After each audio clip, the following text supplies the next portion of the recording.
Okay. We were just talking about I mean we got a lot catching up to do. First off, we're gonna your injury is much better.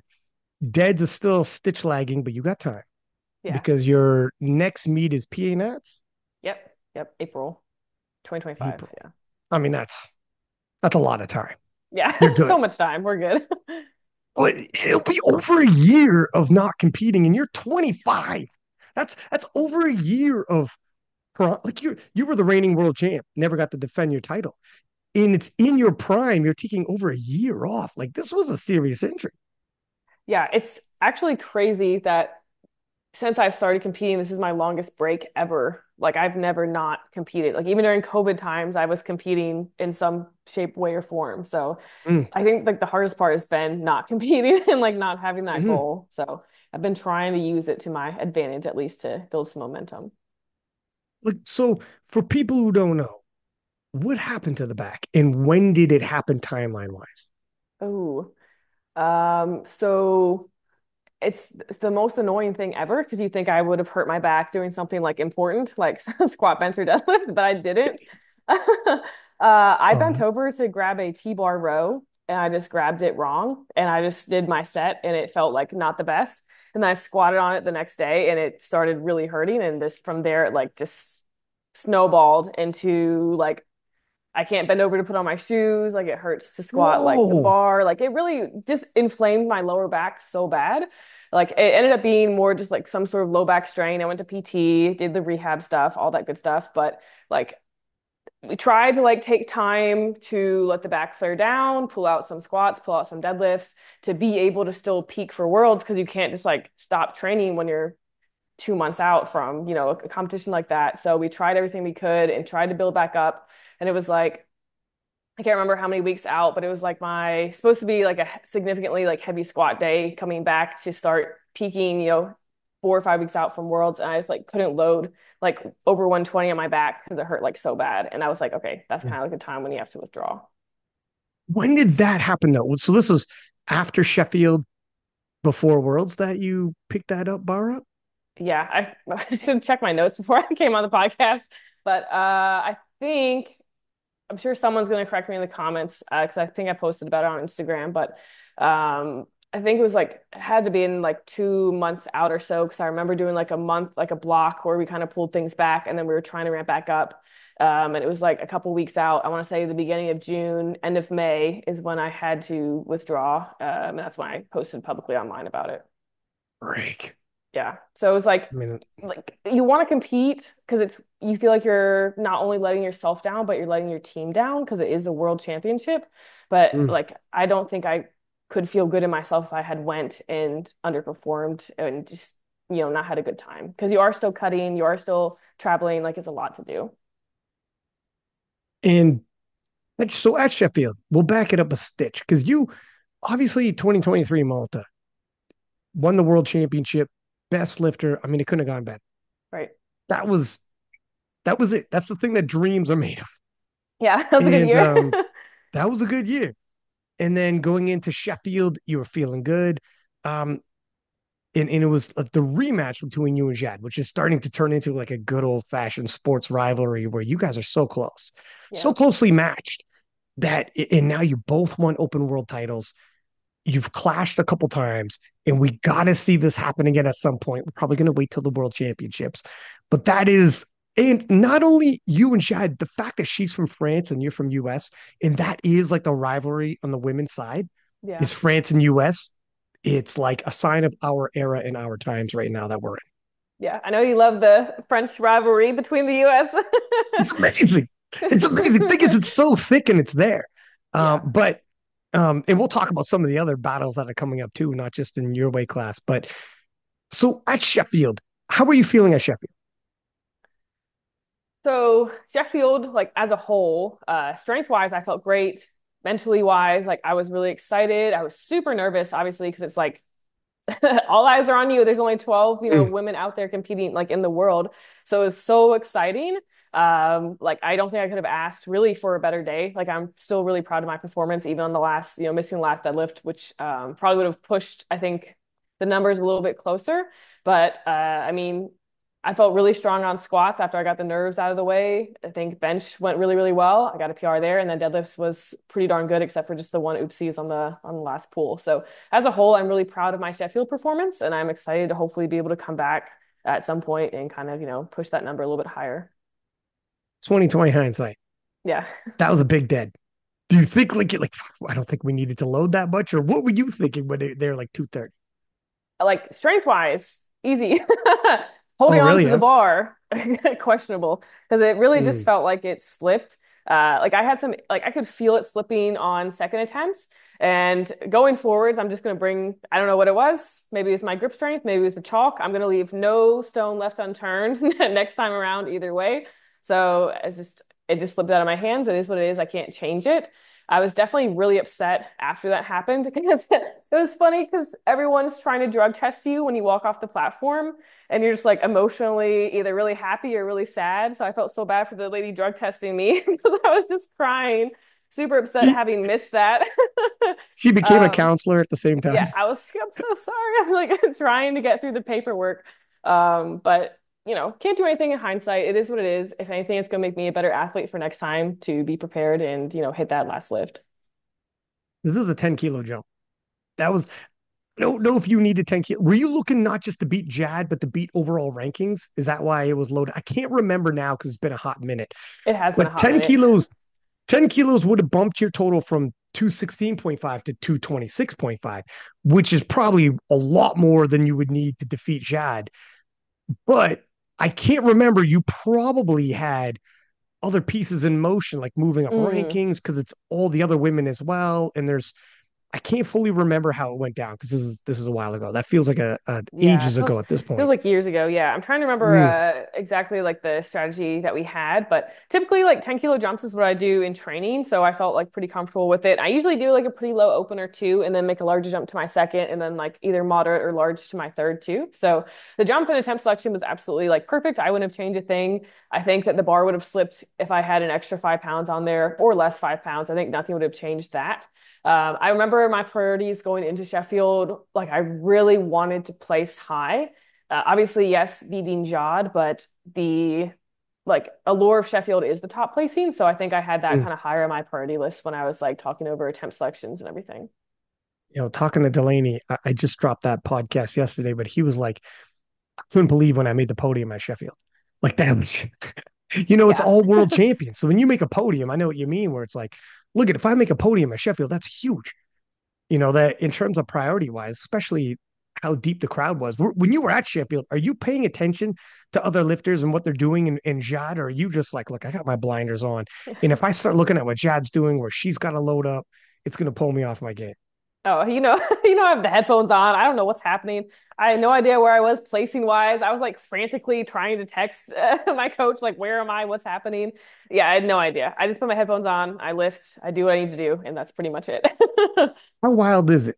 Like being on Sheffield on stage. We only had 2 years. There's a select amount of lifters who know what it feels like to have a couple thousand, over 2,000 people drinking, eating, yelling at you, and it is so ruckus. It's insane. Oh, I was so nervous walking out. And like I was talking to, Evie who had done it before and I was like, okay, what should I expect like walking out there, like feeling wise? Like is it like worlds? And she was like, oh no, like it's gonna be loud. You're gonna feel like the vibrations like in your chest when you walk out to compete. And it was super terrifying. I think I've never squatted more weirdly. I definitely blacked out on like the first two attempts. Like I was so Really? nervous. And I just tried to do like, lock in to see something, when you're squatting, like look ahead, space out, listen to the commands. I just try to do that, but it's really hard. There's so many people screaming at you, but it was also really hype, especially towards the end, towards deadlift. It was really, really nice to hear the crowd. Yeah. How do you look? What do you look at when there's like 2,500 people and they're like ruckus? They Yeah. are not like golf clapping for you. This is freaking crazy. It's got Yeah. to be real difficult to lock in on something I or found pretend. someone's like forehead, like fourth row back after my second squat. I locked in whoever was sitting in the fourth row. Thank you. You, You just have to zone out and just lock in. That's all you can do. you were you were exactly the right height I needed for my squats. It Yeah, was thank perfect. you. Thank you. Thank you. gentleman in the fourth row. Yeah, thank you, sir. I hit the world record for like 60 seconds. That was awesome. But I mean, all you can do is just try to, I think, ignore it. That's my philosophy. Some lifters I know thrive off of that like momentum. They like the crowd, like to hype it up. They to go out there and like, Mm. do their thing. But I just have to be able to like have a little bit of peace to be able to focus during the squat and lifts in general. And when you were in the moment, were you able to soak it? Because here's the thing, like they say in life, obviously, appreciate these moments. How few people are ever going to experience what you experienced. On the flip side, you were in the midst of it. You're not chilling in the crowd. You're the one competing on stage. Did you have just even fleeting moments of maybe it was after the lift was done? Yeah. Maybe after an event was done, the third squat, and you could look out where you could just soak in the fact that there's thousands of people chanting your name and hundreds of thousands online. Yeah. Did you have those moments here and there? I tried to. I tried to enjoy it a little bit more. I don't think I did at all at Worlds. Like I was, happy, Really? excited to be there. Trying to soak it in a little bit, but I was like, a little bit more. I feel not conservative is the right word. But like at Sheffield, I did kind of let myself celebrate like a little bit more, especially after the third squat. That was like so exciting to see like the big screens and. They took you out like the day before to see the venue too, so you're able to kind of soak it in there and expect what's going to happen on meet day. So I Mm. try to be like a little bit more, kind of let myself enjoy the moment after I hit, the third lifts and whatnot. So I try to soak it in a bit, but it's kind of tough because you don't want to get too unfocused between lifts either. You remember at Worlds, um, remember you said in one of those videos, you were like, yeah, I made sure I didn't let my emotions get the best of me at Worlds or whatever. And I was like, that's a lie. I seen you Ah! crying after I called Hey, you hey, out. hey, I held it together till the third deadlift, man. All right. That's I was right. dialed in squats and bench. I don't want to hear it. That's true. Fair enough. Fair enough. Was Worlds like in terms of accomplishments? Who can you even put into words what Worlds was? Defeating Jade at the world stage, Malta was something special, wasn't it? Yeah. Yeah. Like that was by far like my favorite powerlifting experience. Like winning worlds, my first worlds as well. Like it didn't feel real at the time. And like it took me a long time to process that too. But it's like literally what I've been training for like years and years and years, and not, you know, finally being able to step on the platform and win and compete was just insane. Like there's no better feeling. Did you know you hit like best lift? I guess you wouldn't know because you're a 57 until the competition's over. Yeah, But I had no idea that I was going to be in the running whatsoever. Like I figured, Amanda Lawrence typically wins it. So I didn't realize I was texting Steve because I was watching, the rest of the meets. I was like, yo, we're kind of close here. Like, this is crazy. And I didn't realize till after the fact because I had went on vacation after I competed. So I wasn't there for the banquet to get the award either really? because I didn't think I was gonna like get it. So I just scheduled a vacation afterwards. So yeah. Damn, how did you get the trophy? I think Jessica Espinal brought it back. I'm pretty sure she did. Shout out to Jess. I'm pretty sure that's who it was, or Mike C. But someone mailed it to me, so thank you. You probably kept it in her apartment for a couple of weeks. Yeah, drank Took out some of it. pictures with Yeah. drink out of it. Was walking around Malta downtown drunk, drinking out Yeah. of it and everything. That's fine. Whatever. It got back to me. That's fine. As long as it gets back to you, it Yeah. is what it is. What Yeah. a freaking debut. First world championship, win a world title, and win best lifter. I mean, you couldn't ask for better than that. No, I felt like all the momentum was on the upswing. Like it was crazy. That was such a good year to come off of, nationals, hit 500 for the first time as a 57, and then be able to go to worlds. That just felt like a really great year. So I'm super, super proud of that. So this is what I was asking Delaney. I just had Delaney on the podcast, and his Sheffield appearance, he broke the world record. Last year, he won the world title, but this Mm. year he's not at the world championships. Like, how do you? Obviously, your 2023 and your 2024 are going to feel so different. What have you learned from this experience? Mm. Is there some kind of a takeaway? There's Oh got to be yeah. some kind of okay, good. Yeah, there's so many takeaways. I mean, Mm. like it was really, really hard for a couple different reasons. Not competing at Worlds, and like it wasn't just like the back injury too, because I came off of such a good year 2023, and then Sheffield was pretty good. But it was also like a really hard year just in general with competing a good bit and having that amount of pressure on you and then handling life and external things too. So I felt like the mental like drainage and burnout for sure after Sheffield. Like it was an amazing, incredible experience, but I was really, really tired. And it's really hard to Really? push. Yeah, like I don't think I really talked about this, but it was like really hard for me to lock in on prep at all for Worlds. Like obviously I was training, I was dieting, I was doing all the things I was supposed to do, but I wasn't happy like all the time. So it was really hard to push to that. And then when you get a back injury or any sort of injury where you feel like you can't move and enjoy your training whatsoever, it gets even like tougher. So Mm, like I don't know, June, July, August were like really, really rough with just powerlifting in general. I feel like now I'm starting to feel better again. I have like I've had a bit of a break. I've been able to, take a step back, focus on what I can control, enjoy like a little bit of like less strictness with dieting and being able to kind of like live a little bit more of an average 25-year-old life. But obviously I'm ready to, come back in 2025, not saying that, but I think the biggest takeaway is just being able to control what I can control and just be kind of like focused like, hey, I've unfortunately had to take a year off, but what am I going to do to set myself for, 2025? And then also that I have to accept that I'm not going to be number one every year. Like there will be a time when I'm, maybe I won't compete or something's going to happen. Like I have to be okay with that. And I think mm, that's my biggest lesson is that like I have to be okay with not being number one because I know I can come back or I can do something the following year. Like I will be okay either way. I think that's my biggest takeaway so far. mm. Well said. First off, it's why do you think it was a mental fatigue burnout? Was it because you reached so far, so high right off the bat, very first World's appearance, which is bizarre? Most people, like you, made a World's team as soon as you crossed over. And then you made it to the World Championships, won the world title, and won best lifter and gone off to Sheffield. It's just so quickly. Whereas, like when you think about, I don't know, or maybe Vic's experience at 25 has helped set things into a mental priority or compartmentalization so that you could end up like you think of guys like Russ or girls like Amanda Lawrence who Hmm. have done this for year after year after year. Flips, little caveat there, they weren't getting pressed. They would have like Russ had a 20-kilo gap. Mm. Like I'm sure he felt pressure. I guarantee you, I'm not saying he didn't feel pressure, like he's gonna have to. Yeah. But same with Amanda Lawrence.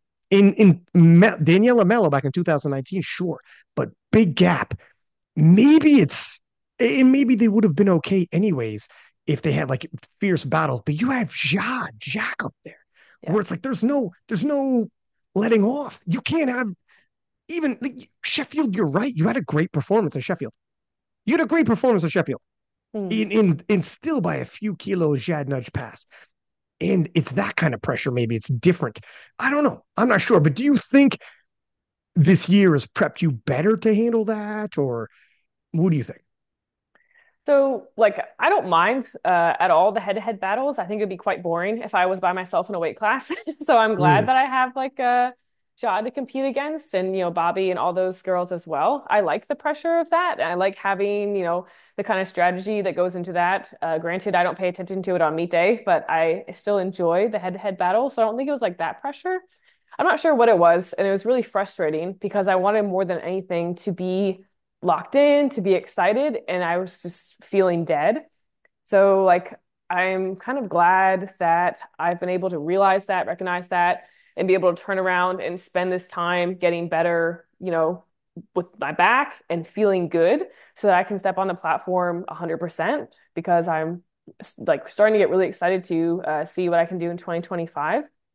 And I definitely feel a lot better mentally like now. And I'm kind of ready to get back to that point where I can just push and enjoy myself like I have the last like 5 years competing because I love powerlifting. Like sometimes it's going to mm. be frustrating, but that's okay because as long as I'm, taking care of my body healthy, make sure I'm feeling good, then I'm in a good spot.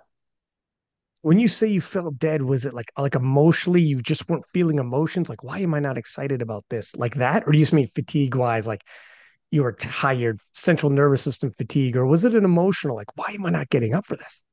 I think it was both. Like, Mm, obviously, I fatigued a little bit during prep, like I always am. That's okay. That's fine. Who cares? But mentally, yeah, that was just threw me for a huge loop because I've never felt like that before. So that was, I think, really, really hard. And then coupling with the not being able to do squats and deadlift too, like the way that I wanted to, was just another like frustrating layer on that.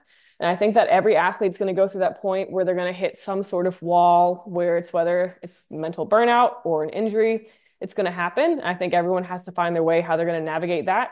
And for me, it was prioritizing my like physical health to make sure that I wasn't going to hurt myself by competing and taking a step back and, finding my like why, I'm going to rehab it. How am I going to do it?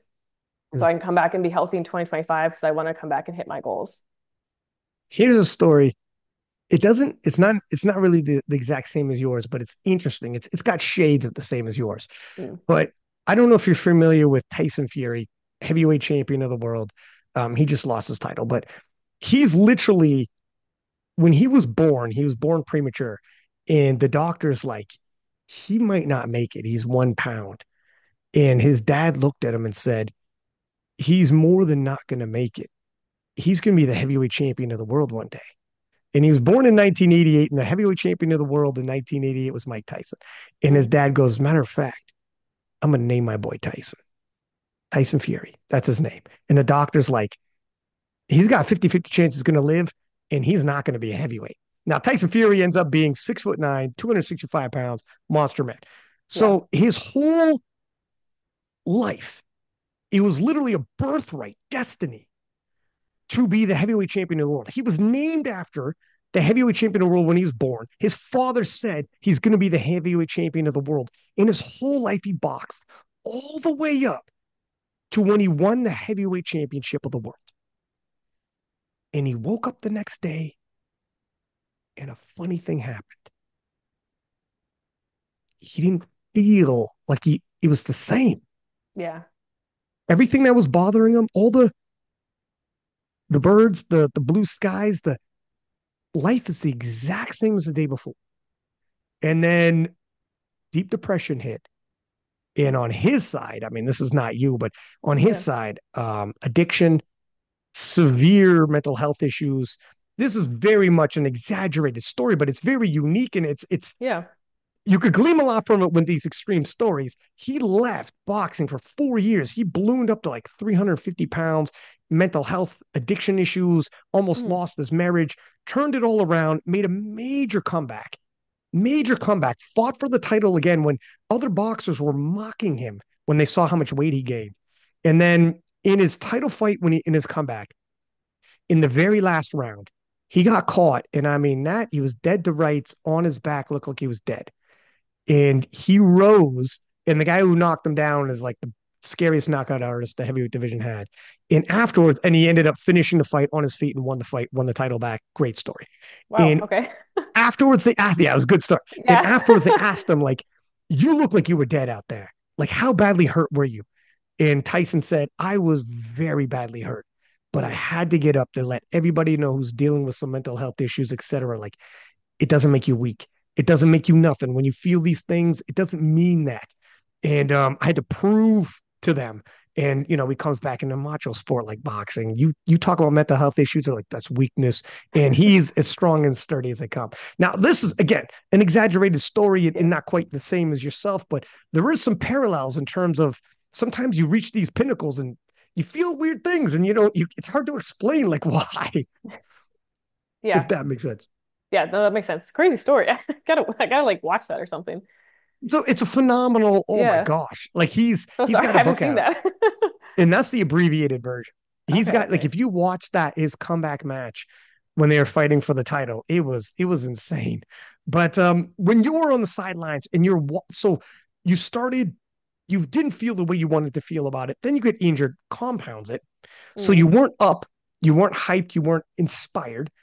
Then you get injured. Okay, the inspiration's really going out the window. It's like you're not enjoying the process. If it's like, well, at least I can enjoy the process. There's nothing fun about being hurt and feeling pain all the time, being Yeah. uncomfortable. So you pull out. Then you watch Jad Jacob compete. Did you watch Jad Jacob compete? Yeah, I'm saying parts that maybe you did. Did you watch the 57s?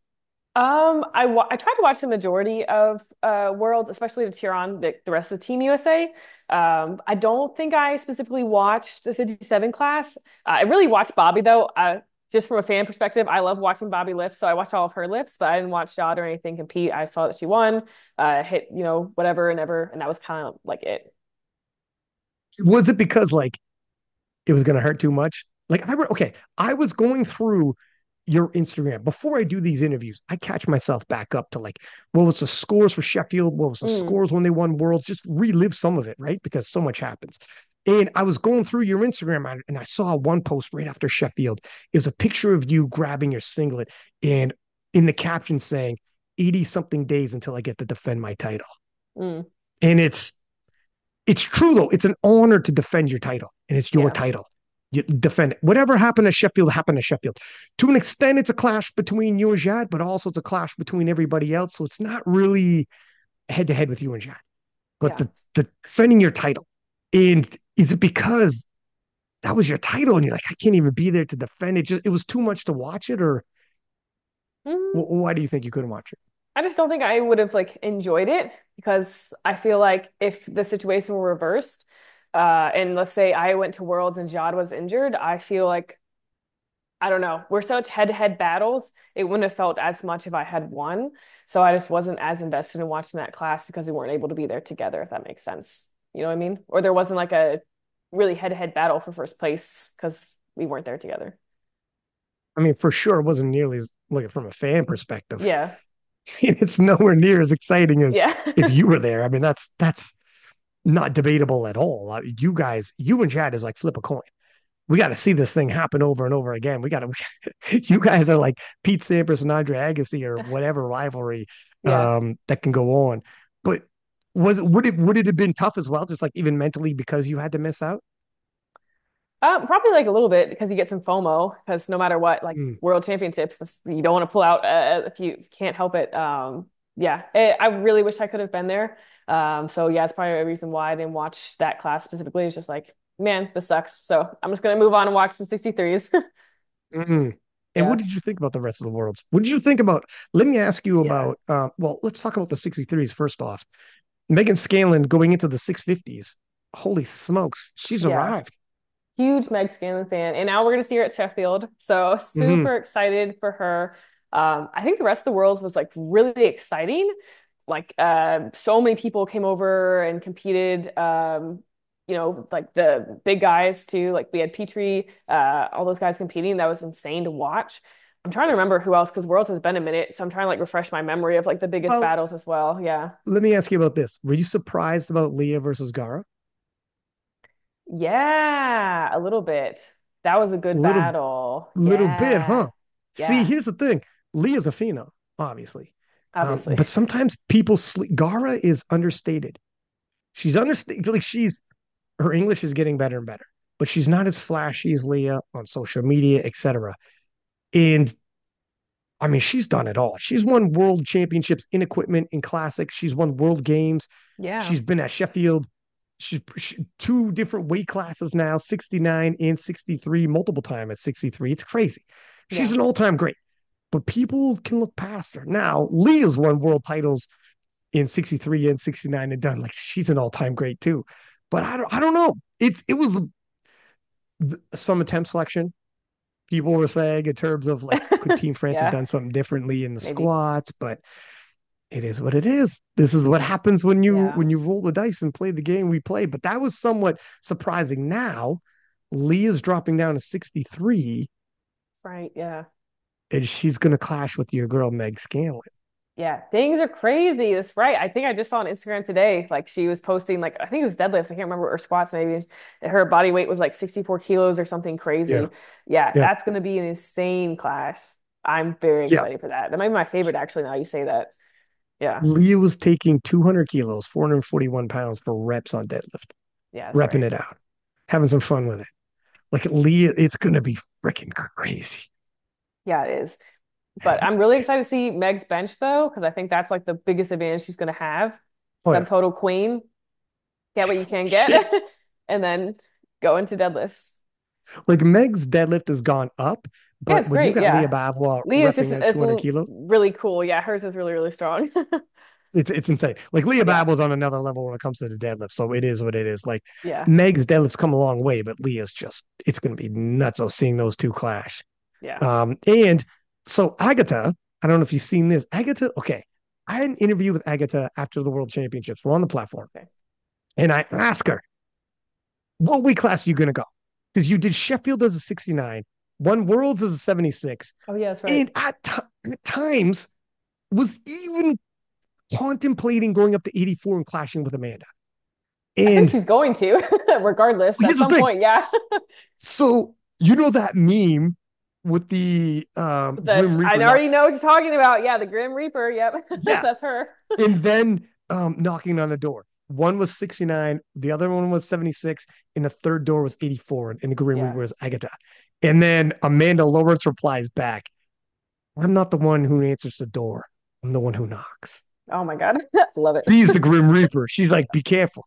That's I love one it. step too many. Well, I love it too. And initially, it was like, man, Agatha, that might be biting off more than you could chew. But now, Agatha, as a 76, is posting up. She just had an SBD session. Let me take a look at this. I don't want to misspeak here. Yeah, I was about to say, I think 2024 is just going to be year of Agatha. Like, this is probably her year, to be honest. And who knows what's going to happen next year? I don't want to count her out for 2025. She's on a roll. Don't quote me on this Okay, podcast, but okay, listen to this. At 72.8 kilos, so she's a small 76. She's a water cut away from 69. At hmm, 72.8, she just an SBD day, 622. what's the in relation to what's the world record? Do you know? So she took at the World Championships, she was like, oh, let's pull this up right I now. was about to say, yeah. I don't want to misspeak. Fact check me on the numbers here.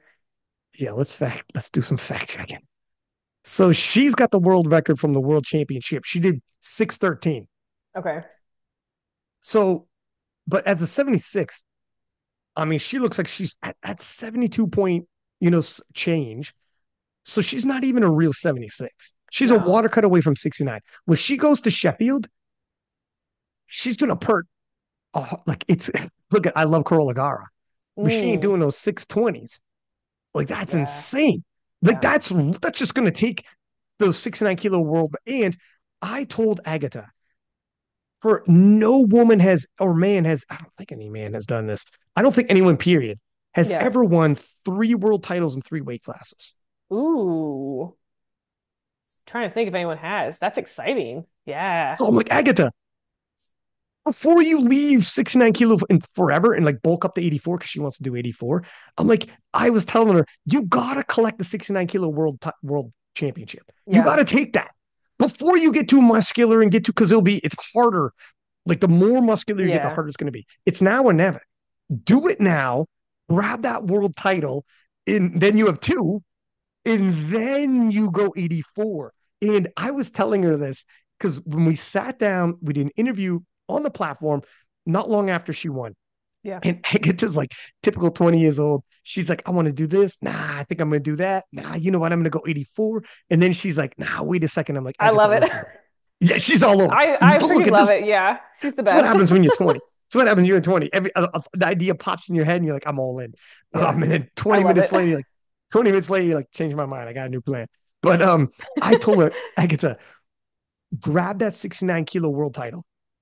You're once you get too muscular and it'll get way too difficult, it's going to be hell to make it. Grab it Yeah. now, That's true. then move up to 84, and then you rumble with Amanda Lawrence. Now, if we put this in perspective, so anyways, Agatha just said, take this for what it's worth because she could change her mind. I love it. But but she said in 2025, she's going to do Sheffield at 69. She's going to do Worlds at 69. Hmm.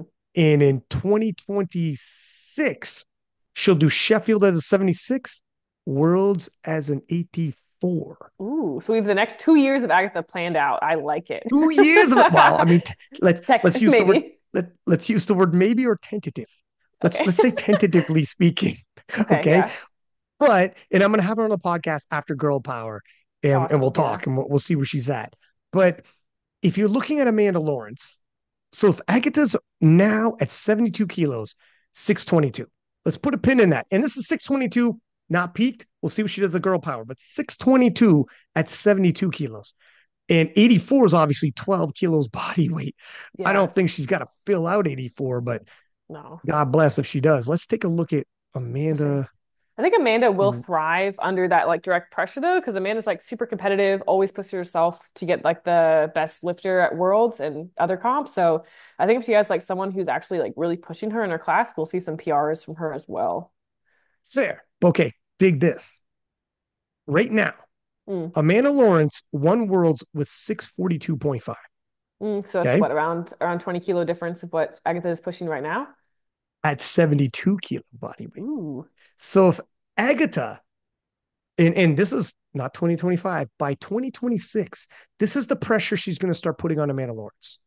She could say, if I, as a 69 or a light 76, am 20 kilos away from you now today, and your total is not moving up fast enough, by the time 2026 rolls around, my friend, I might be the Grim Reaper knocking on your door.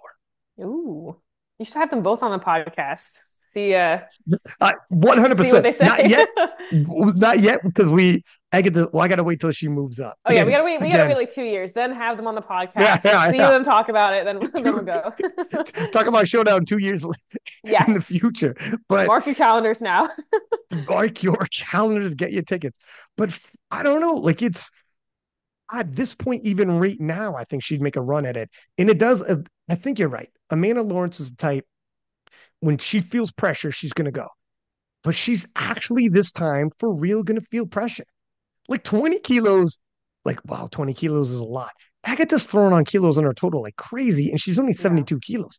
2 years from now, when she's if she turns into a full 84, there might be another Daniela Mello battle. Ooh, yeah. I'm here for it though. I'm here for it. Oh, and if she does, for me, this is a yes or no for you. Mm. And you could expand on it. Oh God. But does that make if Agatha collects a 69 kilo title, and she'll be the favorite to do so, does her damn thing at Sheffield. I don't know what the percentages will be, but Pretty close, yeah. because 69 kilo is that world record, I think is at 600 kilos still. So she could, Mm. I don't know, fuck, she won Sheffield back to back. No one's achieved that yet. I'd have to crunch the numbers.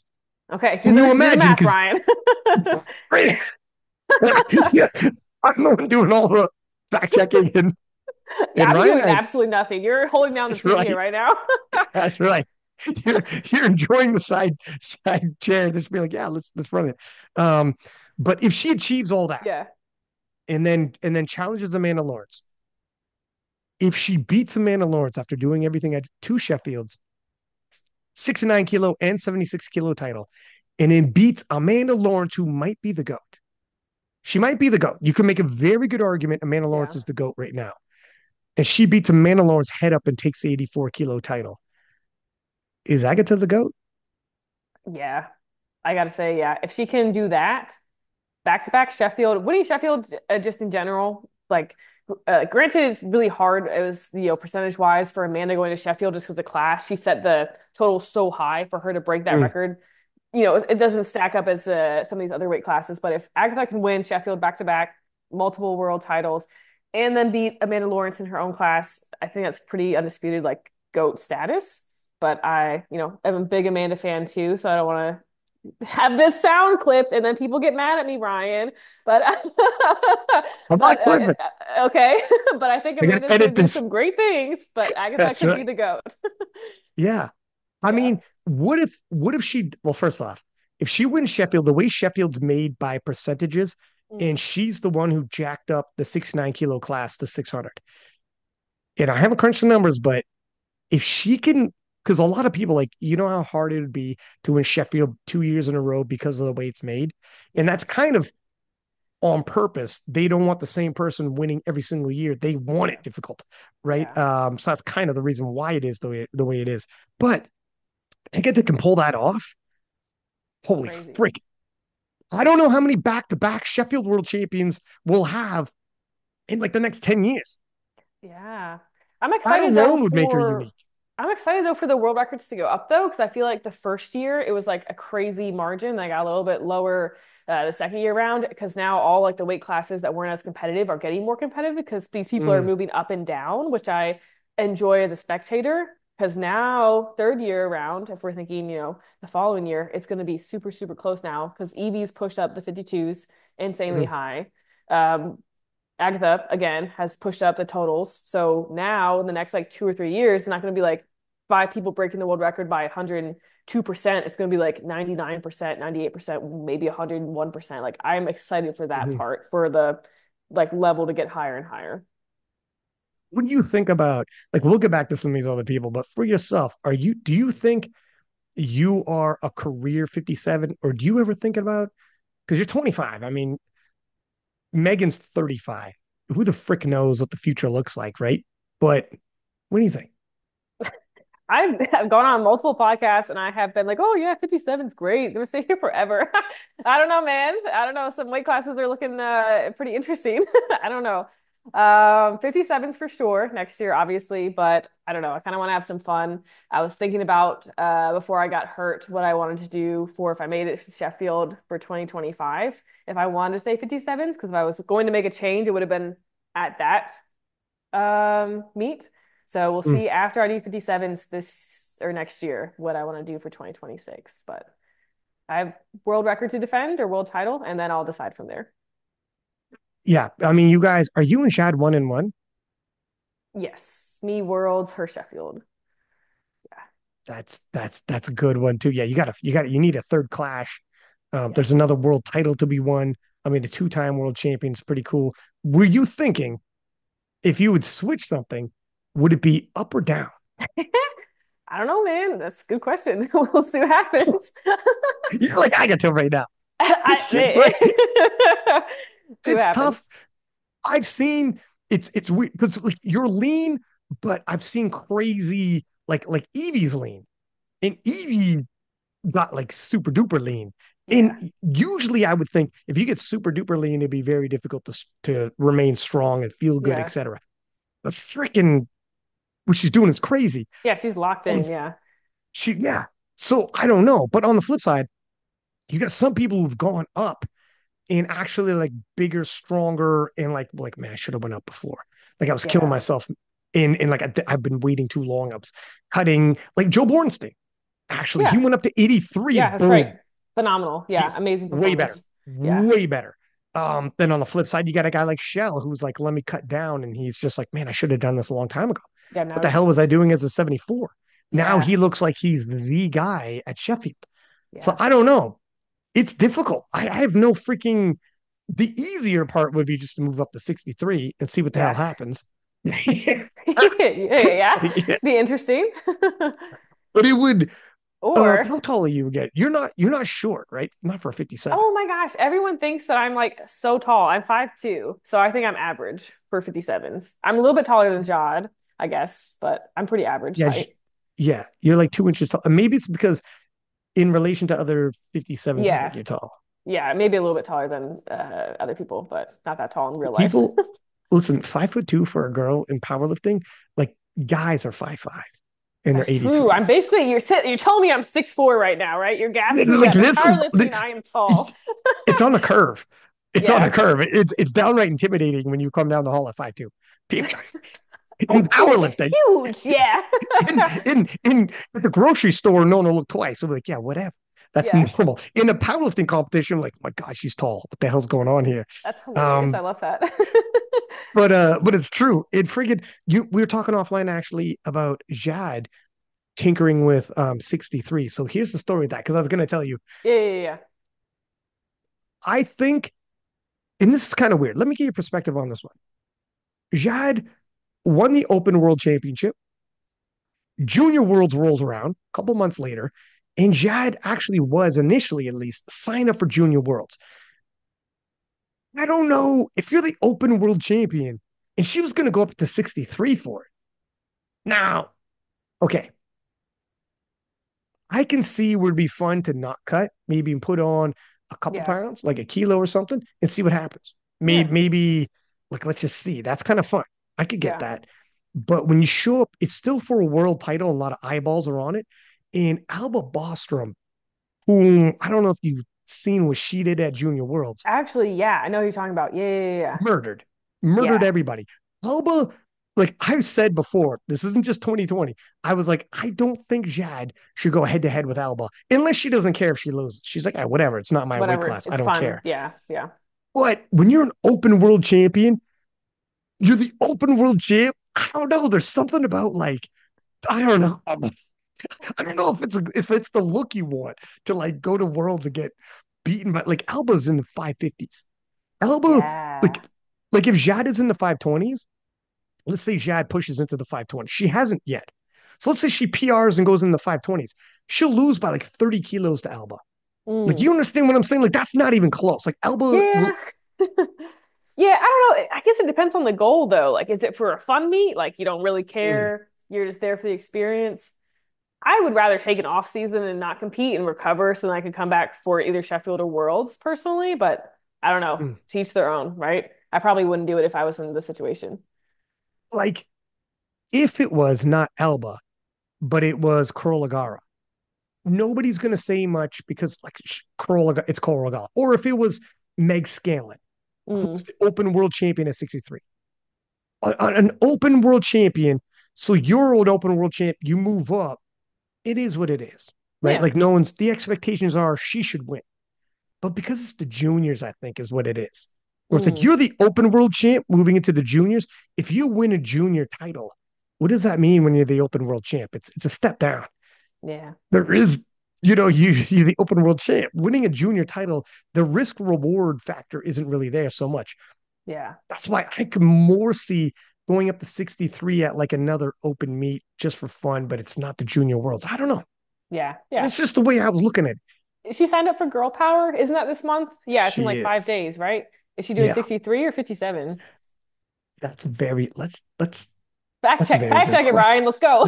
Let's do some fact checking. Where would I fact check this? Does girl power have No idea. like I don't even know if she has to say ahead of time. Oh, If actually, you're you're like right. I worlds, don't think you can access that online because it is like a private meet, right?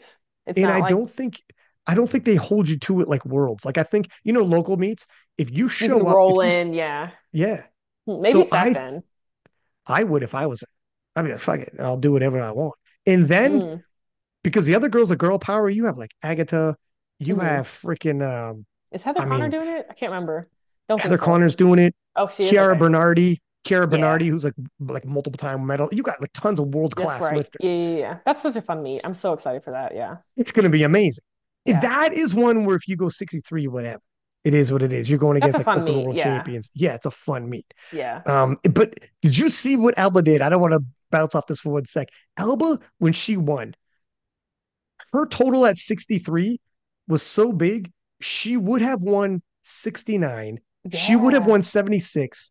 She would have won 84 and she would have got a bronze medal at 84 plus. That's nuts. Really. I did not know that. That's crazy. She would have bronze. She would have won every single weight class up to 84 plus and still medaled in 84 plus. Like At that's what it's done juniors? At at the juniors? juniors. Yeah, Wow. Dude, it's crazy. I didn't know that. that's nuts. That is And nuts. she out totaled the total that won the Open World Championships. She was at the Yeah. Open World Championships. I think she got what, third or fourth? Fourth, I think. Yeah, you know what? Let's double check this. I think she might have even been So much off. fact checking today. I'm doing so much fact. I'm my own young Jamie. I Let think me she take a did look get here. fourth if I don't want to like misspeak. Yeah, that's insane. That's insane She progress. was off podium. Yeah, she came Yeah. in fourth, off podium. Like she put a total. That's where it's like she talk about a turnaround. So I had Joey Flex in between these two world championships. Hmm. He came on the podcast and he was like, "Look at, I have mixed emotions when people do open worlds and junior worlds. It kind of depends Yeah. on the situation. If you do phenomenal at open worlds, what do you have to do? What do you have to gain at junior worlds? But if you Yeah.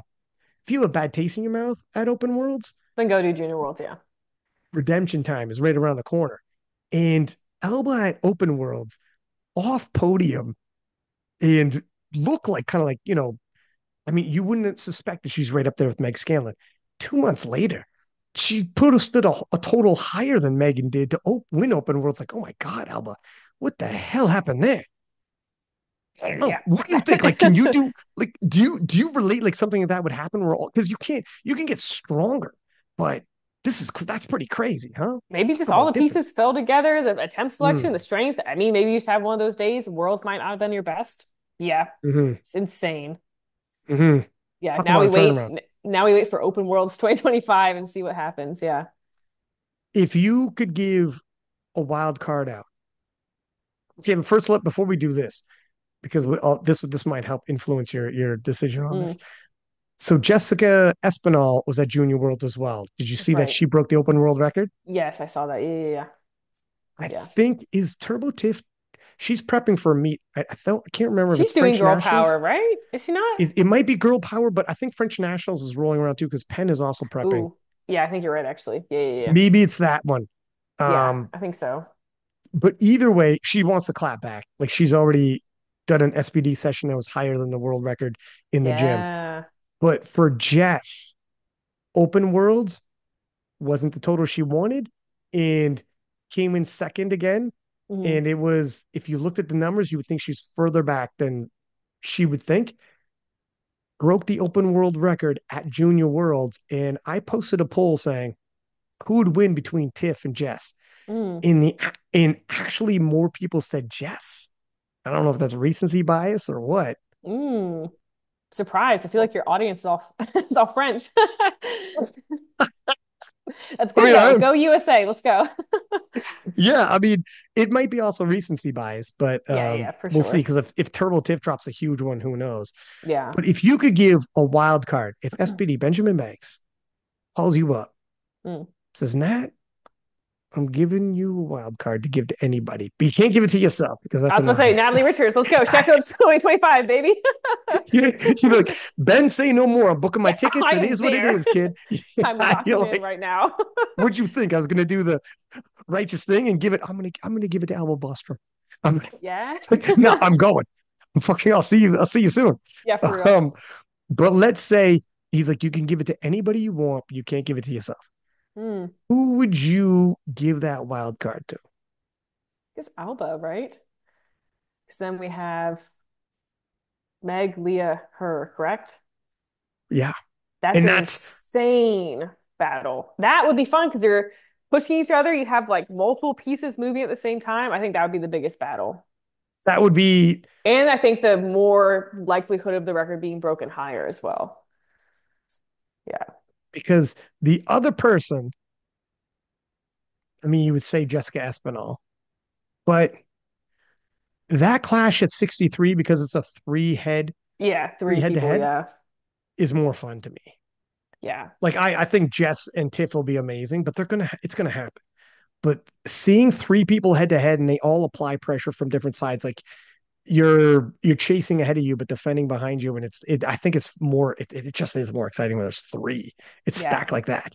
That's why And I want Joy Namani to come back down to 57s. I keep asking her because then it do could you think she be will? I don't probably not. But it would be me, her, and John. That'd be so much fun. Because her and Jade was the first rivalry. Yeah, and I watched Remember them from home for like the first World Championship. I remember that being 2022? insane. Yeah, yeah, Yeah. yeah, yeah. And then they clashed again at Sheffield, and Jade got one up on her, and then Mhm. yeah, Joy moved up. I don't know, but Joy's not a huge 63, right? I don't think so yet because she just moved up. She has so much time to grow into the class. So we'll see. Tell her to come back down, Ryan. Shoot her a message. I look at there are monsters wherever you go. It's true. Um, it kind of depends on yeah. I don't know. The thing with and also Evie Corrigan at some point is going to move up to 57. That's true. And that'll be good too. Because then That's I think she'll probably push over 500 as well when she moves back up. And then we're gonna have three women in the world over 500 at 57. That's awesome. Yeah. that's probably more like actually that's because Evie right now is a reigning world champion, Sheffield champion, and she's dominating the 52. She moves up, I think. And did you see? So Tim Monagatti, also from New Zealand, he moved down to 74. Obviously, won a silver medal, did well. Hmm. Moved back up and is stronger than he's ever been, posting a total that would have won worlds. Like Yeah. he's a monster at 83. Evie Corrigan was a 57. Yeah. Move down to 52. She's hitting numbers that are rivaling her 57 kilo numbers. She moves back to 57. She might be relatively deep into 500. People are talking about maybe her doing 500 as a 52, let alone a Yeah. Yeah. 57. Yeah. If she moves up, that is your super mega clash that everybody's like super duper into. Yeah. I mean, that's what elevates the sport though, because if it 100%. wasn't, me and Jade going against each other, it wouldn't push past 500, someday there's going to be 600 at 57. We're going to keep pushing each other. Like it's going to happen. There's no limit. I think Agatha has proven that there's no limit to what you can hit at a weight class. So Right. the more the merrier. Can you believe us? Can you imagine 600 freaking kilos as a Easy. 57? You think it's, Just load it up. It's fine. Actually, what that do would you be think? insane. But you're probably right. Like Yeah. when initially, I remember Brett Gibbs on the cover of IPF magazine, and in the background it said 800. And Brett Gibbs in 83 was chasing 800 kilos. And that was like that was on the cover of IPF magazine, Yeah. 800. Now, Shal Backlund is moving down to 66, and he's talking about doing over 800 as a Yeah. 66. There's no limit. Yeah. So when Carlina was the first 76 to do 600, now we have Yeah. I like remember within a that. year, within a Yeah. year, she was the first 76 to do 600, and it was a big deal. Within a year, a 69 did 600. Agatha. Now what's going to happen in the 63s? I don't know. They're already in the late 500s. Yeah. Yeah. 57s Uh, are beginning in the 500s. Let's push. Let's see what happens the next couple of years. it'll be between, I mean, Jad's young, you're young. Evie's, I think she's still in her 20s. Yeah. We're all, I think, around the same age a little bit. Yeah. Do you have like a nutrition coach and everything and get into all that kind of stuff? I briefly worked with Marcellus for World's Prep. That was the only time, though. I'm doing my own nutrition again, like normal now. Mm. So, yeah. Do you like have to count calories, steps, the whole nine? Right now I am. I mean, like I definitely did like a bulk after withdrawing from World, so I'm coming Oh back hell yeah. down to like my normal, training weight and things like that. So like I typically take my cuts pretty seriously because I just want to make sure I'm like dialed in. So yeah, I'm definitely counting calories and everything like that. I don't go to worlds on bulk. Yeah, that's my What? mindset. Yeah, like, oh hell yeah. What do you think? Yeah. We're gonna enjoy the summer. Oh If we're yeah. not going to be there, I'm doing my life. Don't check in. Don't Yeah, ask me. yeah, there was no macro tracking for like 4 months or 3 months, Yeah, whatever it was. Yeah. let me do my life. Hmm. Um, but is it like it's a relatively easy thing to do for you to get into 57? For the last couple years, yeah. Worlds last year, I think I weighed in super light at like 55 something. So like that was really easy. Holy sh I'm pretty sure I was like Whoa. fact check me, Ryan, but I'm pretty Let's sure do it. I was like 55.6 or something like that. Because I had the weight advantage when it came to attempt Bro, selection. you were 55.8 when you won 55.8 when you Yeah. won Worlds.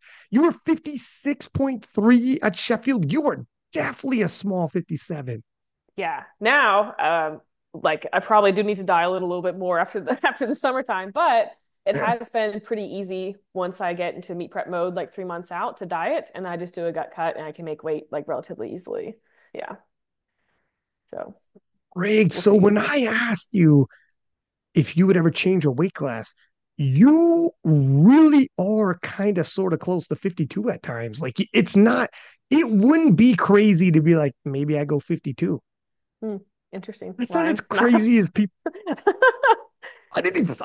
You know what? I probably had seen your body weight before, but I didn't actually 55.8 and you won.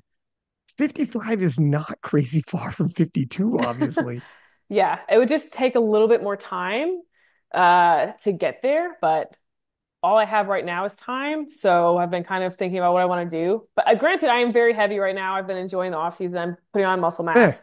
So I'm probably not going to have as easy of a cut down this time around, which I'm expecting. So I'm just going to see how that mm. goes and go from there.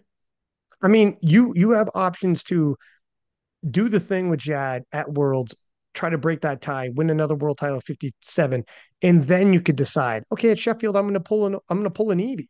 The Mm, thing is, like, and it's pulling an Evie now because Evie was the first one to do it. yeah. But Nat, can you imagine pulling an Evie and going head to head with Evie Ooh. at Ooh. Sheffield? Or what if I pull a Agatha and I go up to 63 and I go head to head against Megan Leah? Either way, Ryan, I don't know. You're gonna keep us guessing. Yeah. It's true though. Right. I guess it's all on the table. These days, I don't know. It's all dependent on the person. But Yeah. it really is like guys like the Kedrick Kwans of the world, where you hire a Mm, nutritionist and yeah. all these kind of options are on the table. And you got to consult them and they'll be able to tell you this is good or that's not, or like this probably won't work for you.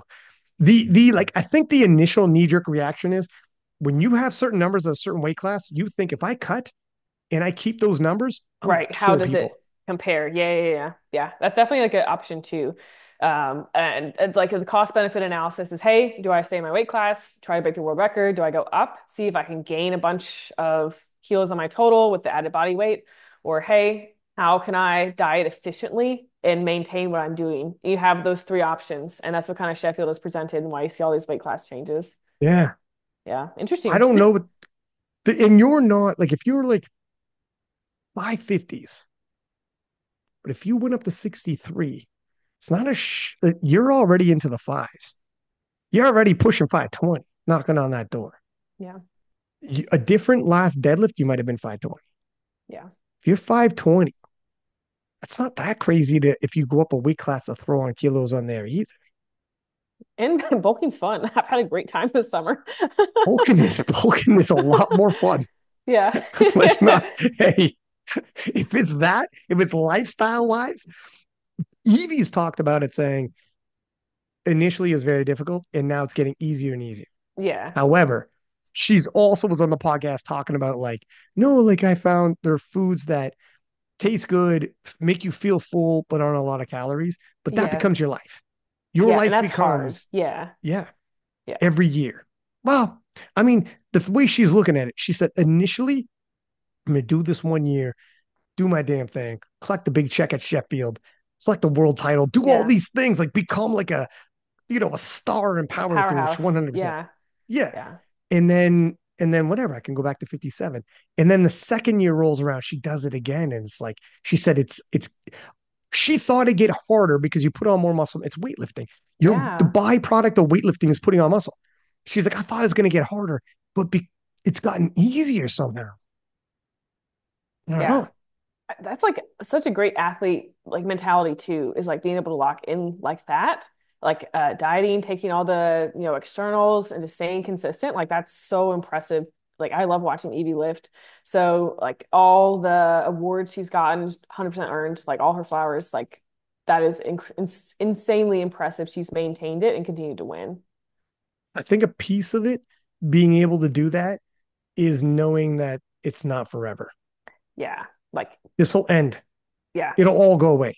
Like, and also, what if she moves up and isn't the world champion anymore? Evie's a little different. I don't think she actually said she's not that competitive of a person. No, she's so nice. She's Yeah, not she in the said she's like, we shared the rack in the warm room for Sheffield, and she was like the perfect person to share it with because she was so chill. yeah, for sure. Yeah. She's not like she said her whole life she's never been like a competitive person. Like she's never gonna get caught in like trash talking. She's like, I don't care like that. I want to Yeah. see the best I could do and see what I'm capable of doing. And she enjoys winning, but she's not like, I have to beat you, or if you Yeah. beat me, I'm like, she's like, that's not me. Yeah. But there is that, like, if she moves up, what if she's not the queen anymore, right? I Yeah. mean, you would be like, yeah, well, fuck, she won't be, okay? All right, Ryan, putting words in my mouth. All right, let's calm down. you're like, bet your ass she won't be. Watch your mouth. Yeah. Watch Yeah. your mouth.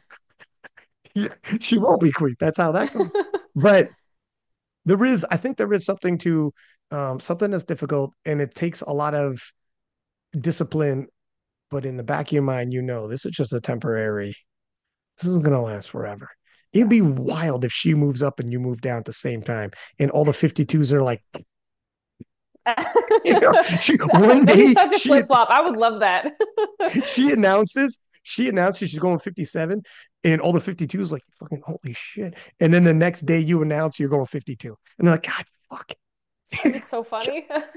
What a like Like, switch up though. The women's side would never be like the entertainment value of that. I think would be so fun. it'd be hilarious. The Yeah. 52s would be pissed because they like for a day would be like, oh hell yeah. And then the very next day, like, God damn it. But So funny. but it would be hilarious if that happened. Yeah, maybe Um, I'll see what Evie says. I'll message her, see what's up with the scheduling. you'd be like, do you want to do this? Yeah, You want to ruin some we'll people's coordinate. day? We'll see what's up. Yeah, We'll coordinate the posts, collaboration posts yeah, on the announcement. yeah. Yeah, are you gonna watch Sheffield, do you think? Oh, absolutely. Yeah, yeah, yeah. I loved watching it. What was it? The first year, 2023. Yeah, 2023. Watched it. I'm definitely gonna watch it this year too. Really excited. Yeah. I mean, even though yeah. I mean, you're totally on the other side of it in terms of dealing with emotions, missing FOMO, the whole nine. That is what it is. Yeah, yeah. I think it Or is what it is.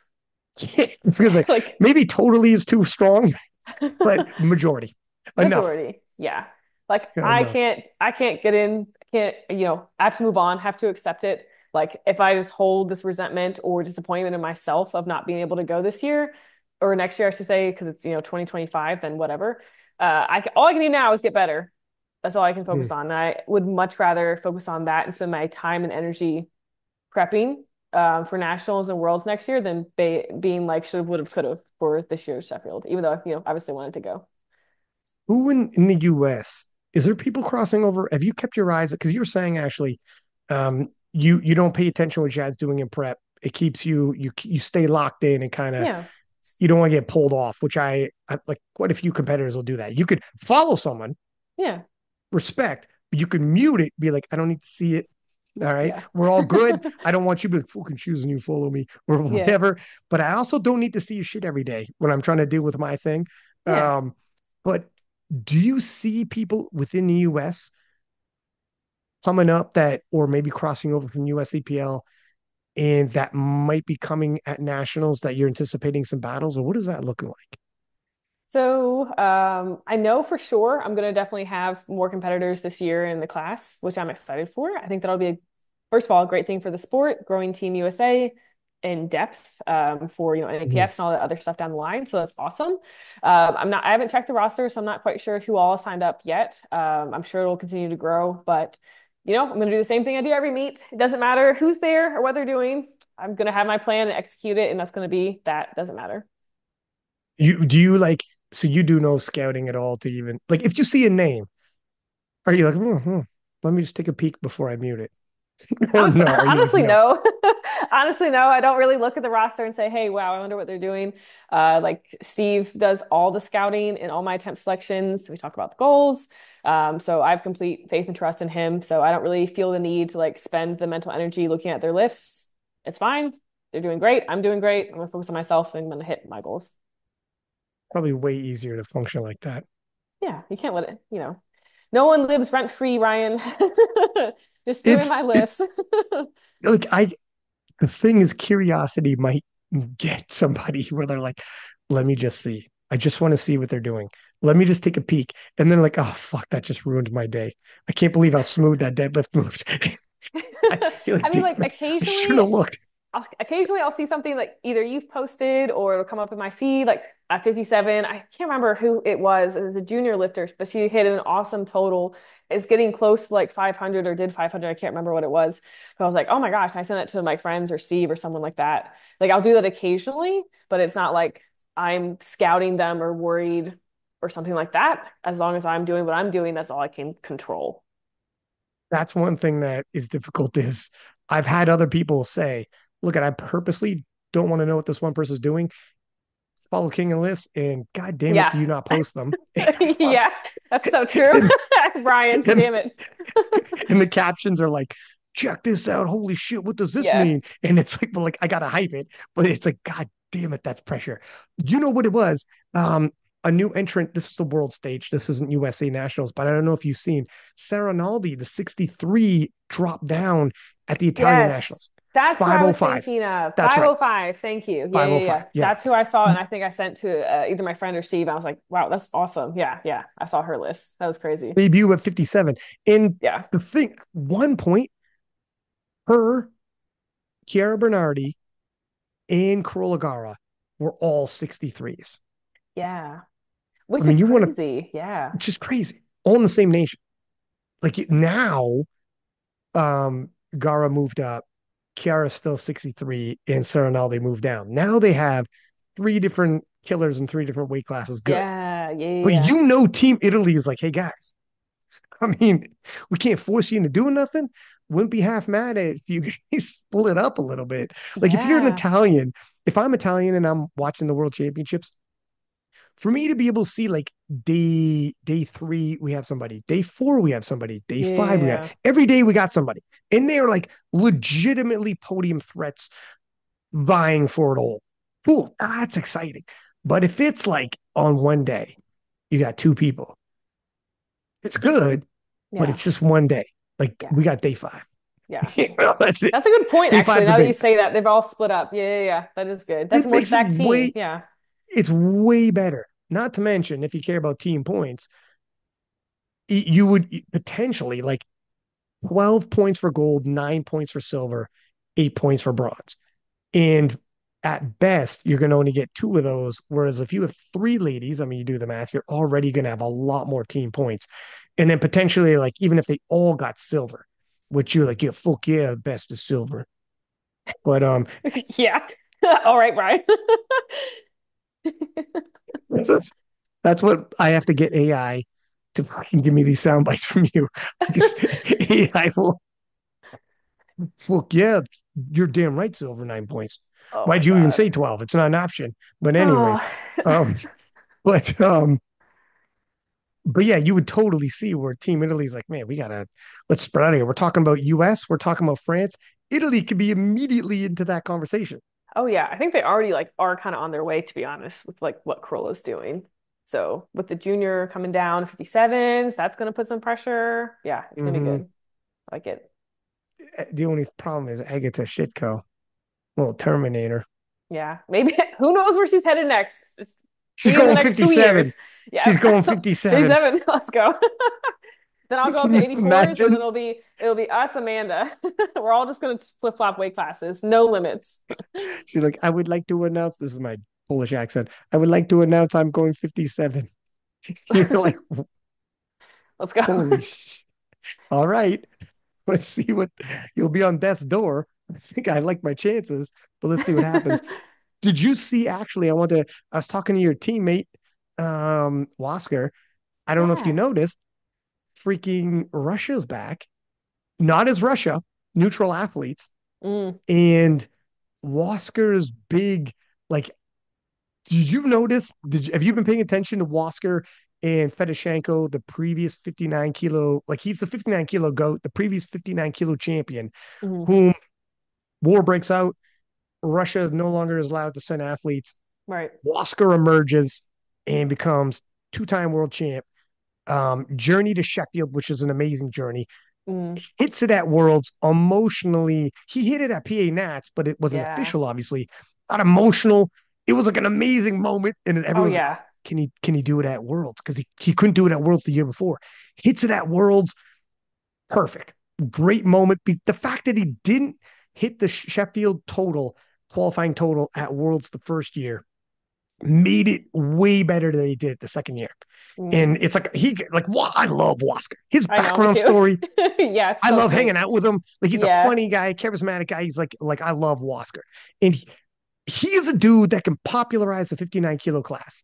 He's a Yes. dude like he's got the it factor with how he looks, the He's way he shit carries talking. himself, shit talking, Yeah. shit talking that I love he that's was. all I follow is this shit talking. He'll have like a screenshot of like totals or whatever the dude's doing, messaging about like drug testing, all this stuff. I love it. Yeah. he he goes in, Yeah, I love and it. like he was Fedoshenko for 22 years. He's been competing Fedoshenko in Oh wow. 22 years. Every single number beside his name replacement at a competition was one. Number one, Mm, number one, number one, number one for 22 years. And Wasker comes on here and says, I'm going to be the first guy to give him a number two. Yeah. And, Yeah. and people ask Fedoshenko, what do you think about that? And Fedoshenko, he's a 59, okay? And Yeah. Fedoshenko's like, give me a number two and beat me. He goes, he's a strong kid. Maybe he can beat me, but not yet. Mm. Maybe when I'm 52. And he and claps back at Wasker. What is this on social media? I missed that clap back. Yeah. He said Okay. it. He said it on a Russian podcast because Wasker said this on Oh, King of okay. List. Yeah. Wasker said on King of List. I like, did my damn thing. Took the quote, blew it up, threw it on social media. And then Dimitri, who I met at Sheffield. You probably met him, may or may not have known who he was, but he was at Sheffield when you were there.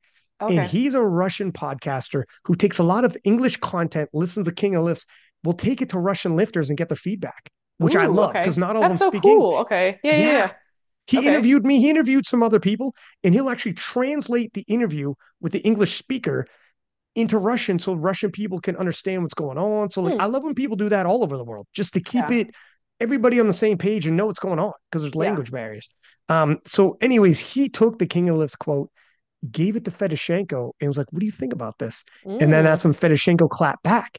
Now Wow. I see the clap back and I give it to Wasker. And I'm like, my Nice. man, he responded. And I posted on King of Lists, Fedoshenko clapping back, and everyone's like, holy shit. Now, for the very first time ever in the 59 kilo class, we have like a kid like Wasker who's like good for Stylish blowing it too. up, making you itch. Yeah. Yeah. In his background story, do you know his background story? Yeah, I listened to it. Yeah, yeah, yeah. Phenomenal. Yeah. Phenomenal background story. It's such he is the epitome of the American dream. You Yeah. come to America looking for a better life. He is that, and he becomes a world champion, Yeah. an entrepreneur, business owner, and like works for himself. And like it's perfect. Yeah. And he's like that cocky, young, Yeah. brash kid. Like I love Oscar, right? Me So too. he's gonna Yeah. get it going, and he's getting into a beef with the 59 kilo goat, Yeah. and the goat is actually responding, and he's game. He's getting for it. When did Fedoshenko, when did he last compete? When was his last Um, competition? Wasn't all he? right. Okay. I'm sorry, I'm making you Google so much. It's all good. No, I know. it's all you Because he are, but got it's all banned, good. correct? He For did. doping That is violation of sorts. he did. No, like a long time ago. Right. Shit. Now I gotta spell Fedoshenko. Hang on one sec. Let me Yeah, I'm so sorry. I that's don't not an know. easy one. Yeah. But he got banned, Um, and that's been majority of the shit talk from Waskar as well, or part of it. it's So part of it. It's part of it. You know what? Steve DeNovi, you guys both your coach. He sent me when I posted um the Fedoshenko or the Wasker quote yeah, about yeah, I'm gonna yeah. be the first to give him a two. Steve replied to the story, be like, well, that's not true. He got two before when he got 2 years suspension. And I was like, God damn, Steve. Oh, You Steve ice clapping cold, my back. man. I like it. You ice cold, Steve. The whole You ice team. cold, kid. But Oh my okay, God. Fedoshenko. By the way, okay, before I pull this out, I got this up right Okay. now. But Fedoshenko, Nat booked on King of List for next weekend. What? Okay, nice. All right, all right. Gonna get a Russian interpreter. We gonna find out. Oh, you We should go, bring in hey, Waskar though. Make it just a okay, well, freaking okay. WWE style slam down. Let's go. So not yet. I'm going to because Okay. okay. So Fedoshenko is going to do equipped worlds IPF as a neutral athlete, uh, classic championship for Asia. So Okay. it'll be his Asia Classic. So Okay. that's an international judging, etc. And Nice. then I'm going to ask him, but I'm pretty flipping sure he's going to come to Classic Worlds. Yeah. Leading into Classic Worlds is when I'm going to try to arrange. We're gonna hype up Wasker versus. Oh, I'm so excited. I'm so excited for some hype to go to 59s too. Like this Oh is why we love like head-to-head battles. That's so exciting. oh for the build on this. Yeah. The build on this has been. I told Wasker, I'm like, it doesn't matter if he comes back or not. If you start shit talking and he claps back, to bring even that to the 59s and have people even talking about who would win, etc. But okay, to answer your question about has he been competing? Yes. So When was his last comp? in last comp was '05. What is that? May? That's May. In May, he hit 610, but in last October, he hit 645. And He in he last, competed May of this year. that's right, in Russia. Oh, okay, gotcha, gotcha, in gotcha. Mother Wow. Russia. Okay, gotcha. In Okay. Mother Russia. Mm. Okay. So please, Mother Russia. So the last he since 20, yeah, last time he competed outside of Mother Russia was 2021. So he's Mm, his last three comps, 610 earlier this year. Last year he hit 645, 655. mm, And in 2022, he hit 672.5, which is crazy. However, he's in his 40s. mm. Can he, if he returns to 672.5, Oscar's in trouble. He's going to have to make some massive spread. He's going to have a big spread to cover. Yeah. But my man is in his 40s and his total has come down. His most recent total is 610. He's better than that though. But earlier, like last year, a year ago, he did 645. I mean, that's big. Wasker hasn't done that much before, but Mm, Wasker's literally 20 years younger. And by the time next Worlds rolls around, God knows where Wasker could be. mm, Wasker will be the underdog, mm. but that makes it. I got a feeling, but he's I a bet he cocky, calm. thrives. He's gonna thrive being an underdog. Let's go. Team USA. Yeah, that's gonna be Yeah, so good. man. And like that's a good showdown. And the thing too, you want to talk about people in like body weight tracking and whatnot.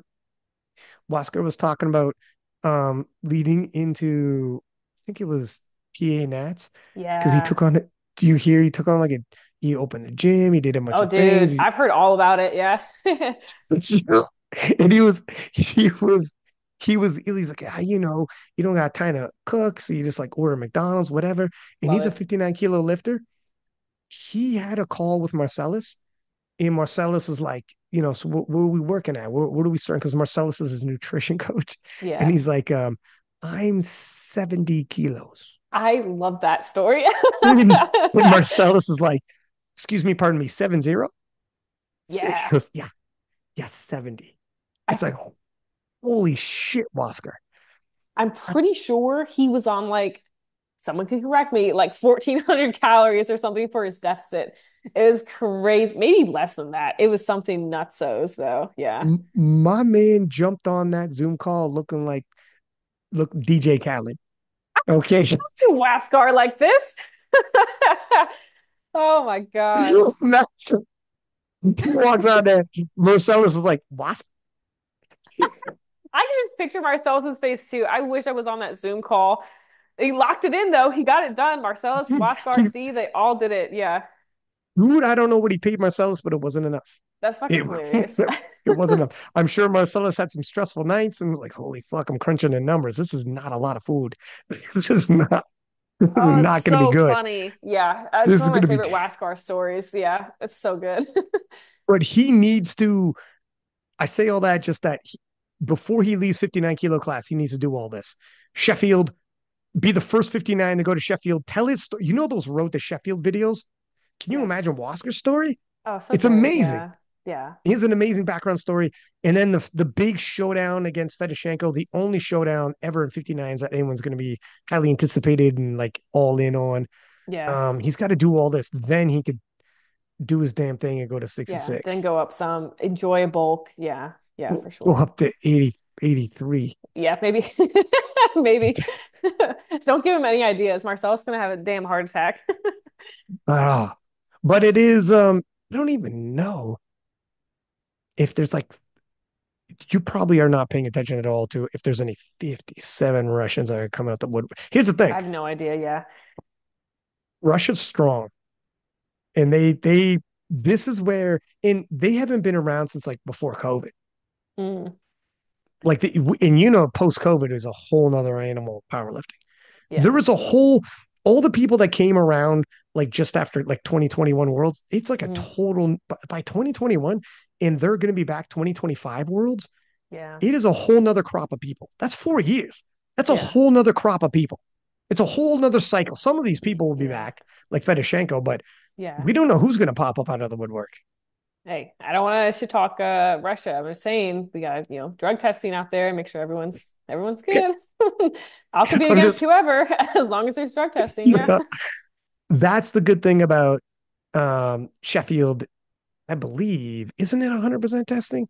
Yeah, we were all back there. Everyone was on their phones, all getting drug tested, all trying to watch the final deadlifts. Yeah, yeah, it's great. I Yeah, mean, Sheffield's got strong, and they all pay for it, etc. I'll yeah. double check exactly what it is.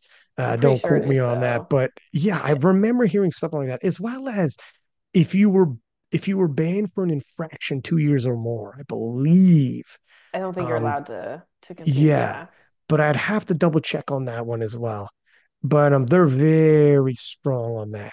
Yeah. So at least there is that going on. And you're right. Like we'll see what happens once they enter into the drug testing pool, the international drug testing pool, and Hmm. they start doing international events. Like obviously Fedoshenko's going to be doing Equipped World. He's going to be doing the Asian Classic. He's going to Oh get yeah. tested at least. Yeah, yeah, yeah, That's yeah. good. That's It's good. good By the for time he yeah. ends up at Open World, he'll have been tested several times. We'll see. We got to Yeah. keep our. You're not going to keep your eyes I'm on not. who's You're going. that's your job, Ryan. I will. I will. That's you're like that's your job. You're Yeah, like I'm just here. you be careful what you see when I'm posting on King of List, but I'll That's definitely true. be keeping a peek. But that was very interesting that they're coming over, and Yeah. I'm not entirely sure who's going to be all. I remember who was there before they left, but Mm. We'll see. it's We'll going to be see.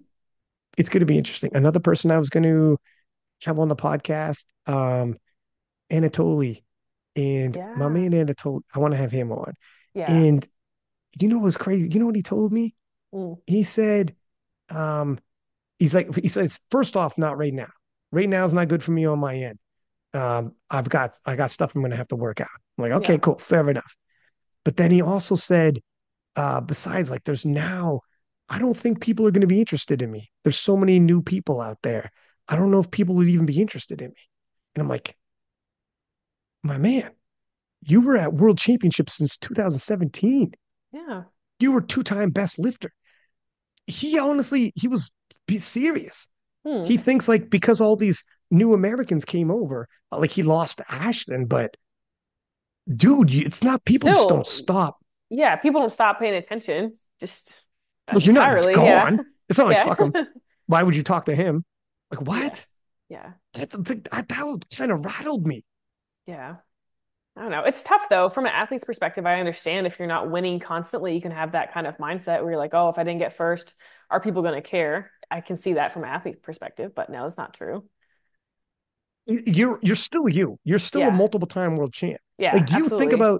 do you think because you talked about it a little bit earlier how when you took that time off, it put in perspective. Okay, someone else is going to win worlds now because I'm not like that's now it's if you're there, it could happen, but when you're not there, that's it. It's out of your 100%, hands. Yeah. 100% someone else is going to win. You had to accept that. And then you were saying it kind of made you look at bigger picture. At some point, this is going to happen here and there. And at some point, like I might win one, lose one, win one, whatever.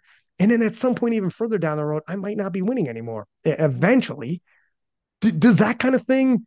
How is that? Because I don't. It would be difficult. Yeah. Like I think it's just I figured that out this year, and that was like one of the hardest things too, is that no matter like how much I want to be there, how much I want to win, what if I hurt my back? I can't physically like move like that. That's going to have to happen. You have to accept it because you're not going to live a happy life if you're always like being angsty about that perspective. And that's why I go into competitions like not looking at my competitors and I'm not worried about it on the day because I can only do so much. And if I am the strongest, then I'm the strongest. If I'm not, then I'll just work towards it. Like you can't have that in the back of your mind, from my perspective at least. That doesn't motivate me. I motivate myself in that realm. What about like in terms of when it's all of bigger picture? Are you the type that's gonna keep showing up regardless? Are you like, look at if I'm not number one, I'm all good. I'll move on to other things because it takes like Delaney was on here talking about it Mm, takes an enormous like a massive amount of your time to train for powerlifting at this mm, level, like mm, a crazy amount of time. And he's like, there's so many other things I could do in life. And he's like, I'm not going to if I'm not going to be number one, I'm not mm. going to put that much into it because he's already been number one. So he's like, Yeah, it's very difficult. So he's like, I'll still weightlift. I'll still like go to the gym and do SBD days. yeah. But he's like, I don't think I'm going to compete. And he's actually saying like within he's only 29. He's talking in a couple of years he might check out. We'll see when he gets Mm. there.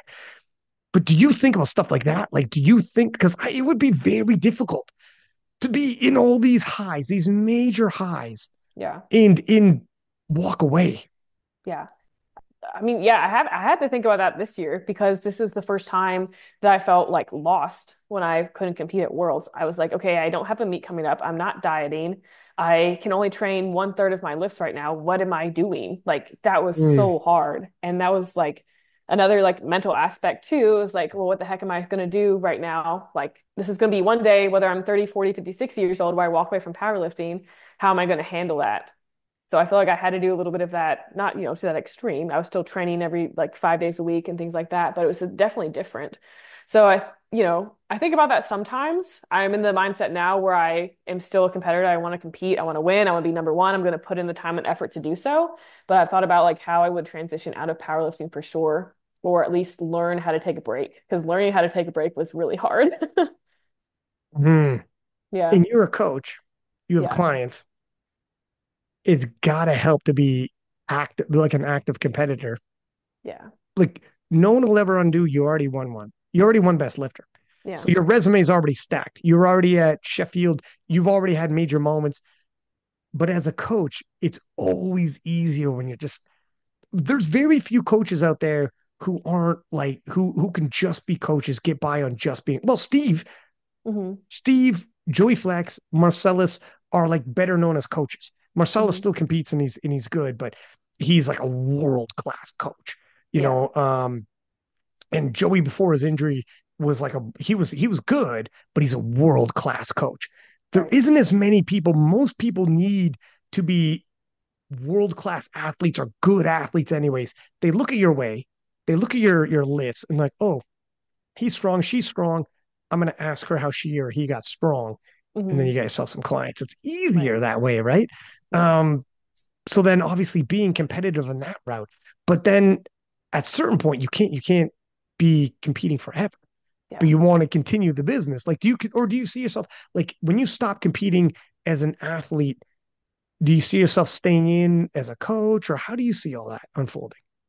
Yeah. So like, I mean, obviously like I love coaching. I love lifting. So like I'm trying to build coaching as not lifting, but as objective strength. So putting out, more content as a coach, trying to highlight the athletes and, going over the programming. I'm trying to build it in that realm to where if I do step away, the brand is not lifting. It is, objective strength. And I have all these athletes doing amazing things and we'll see them, whether at local, national, world level, whatever it is, I kind of want to build it that way because, the coaching stuff I try to treat separately from competing. Like everyone's, individualized. It's not, both combined, it's one and then one as well. It is like at the very least too when they come to you, you have been at world championships, you have been at Sheffield, you've dealt with injuries, you've like we could previously bombed out. Remember the one time Throwback. I knew I you couldn't were get through a podcast without you mentioning this. God damn it, Ryan. It's fine. It's all part of the plot. It's cool. it's all part. Now we can say Yeah, now it's fine.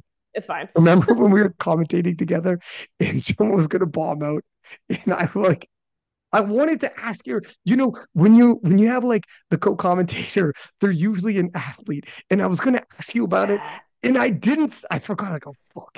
It's like I forgot that you had bombed out and you're like, you looked at me and I was like, never mind. You go, Ryan. And I was like, fuck. I Yeah, it's fine. totally It's all good. I put it in my mouth.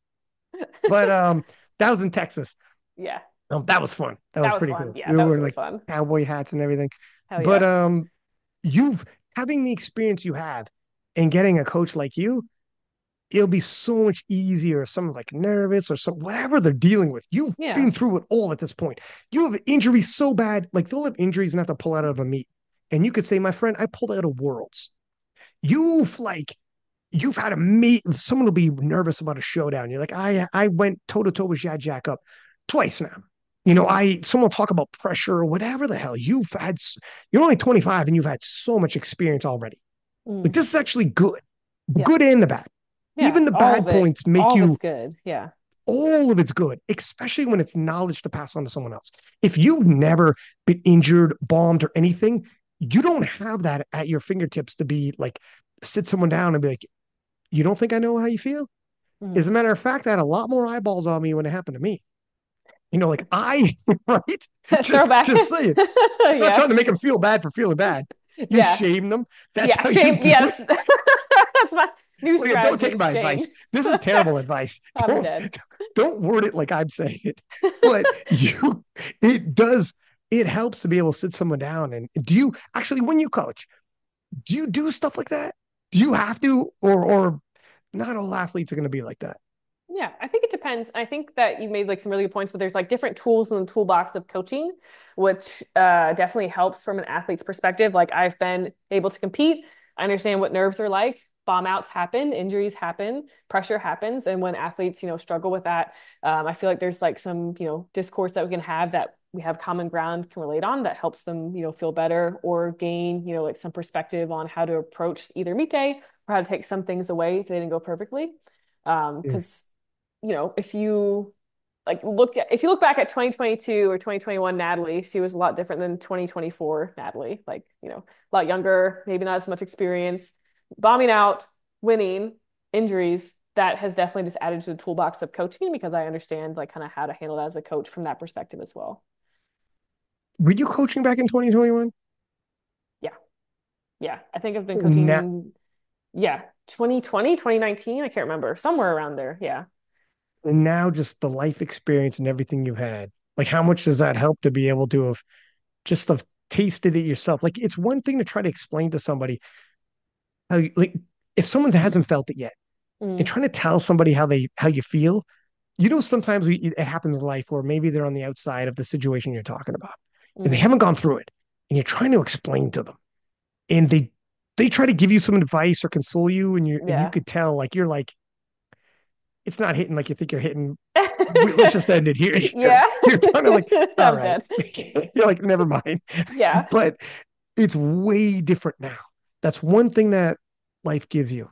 Yeah. Yeah, for sure. And like looking back, I have no regrets of my powerlifting career, of what has happened. Bombing out was probably the best thing that ever did happen in my powerlifting career, honestly. Like it sucks in the moment and you Mm. have to accept it. If you don't accept it, you're never going to move on. But like that is what got me to work with Steve. It's what got me to win nationals and win worlds. And it's given me some perspective on how to approach meet day mentality as well. So there's literally only good things from that bad experience. But at the time, you're like, this is shit. This is Mm. my career. This is the end of it, whatever. Throw it all away. But you just can't think like that. This is exactly what you have to tell yourself because like it won't stop. At 25, it's like, okay, I felt all the bad shit that's going to come my way in life. It's like, no, no, no, no. No. Yeah. Just you wait. oh, oh, buddy. Yeah. Just you Yeah. wait.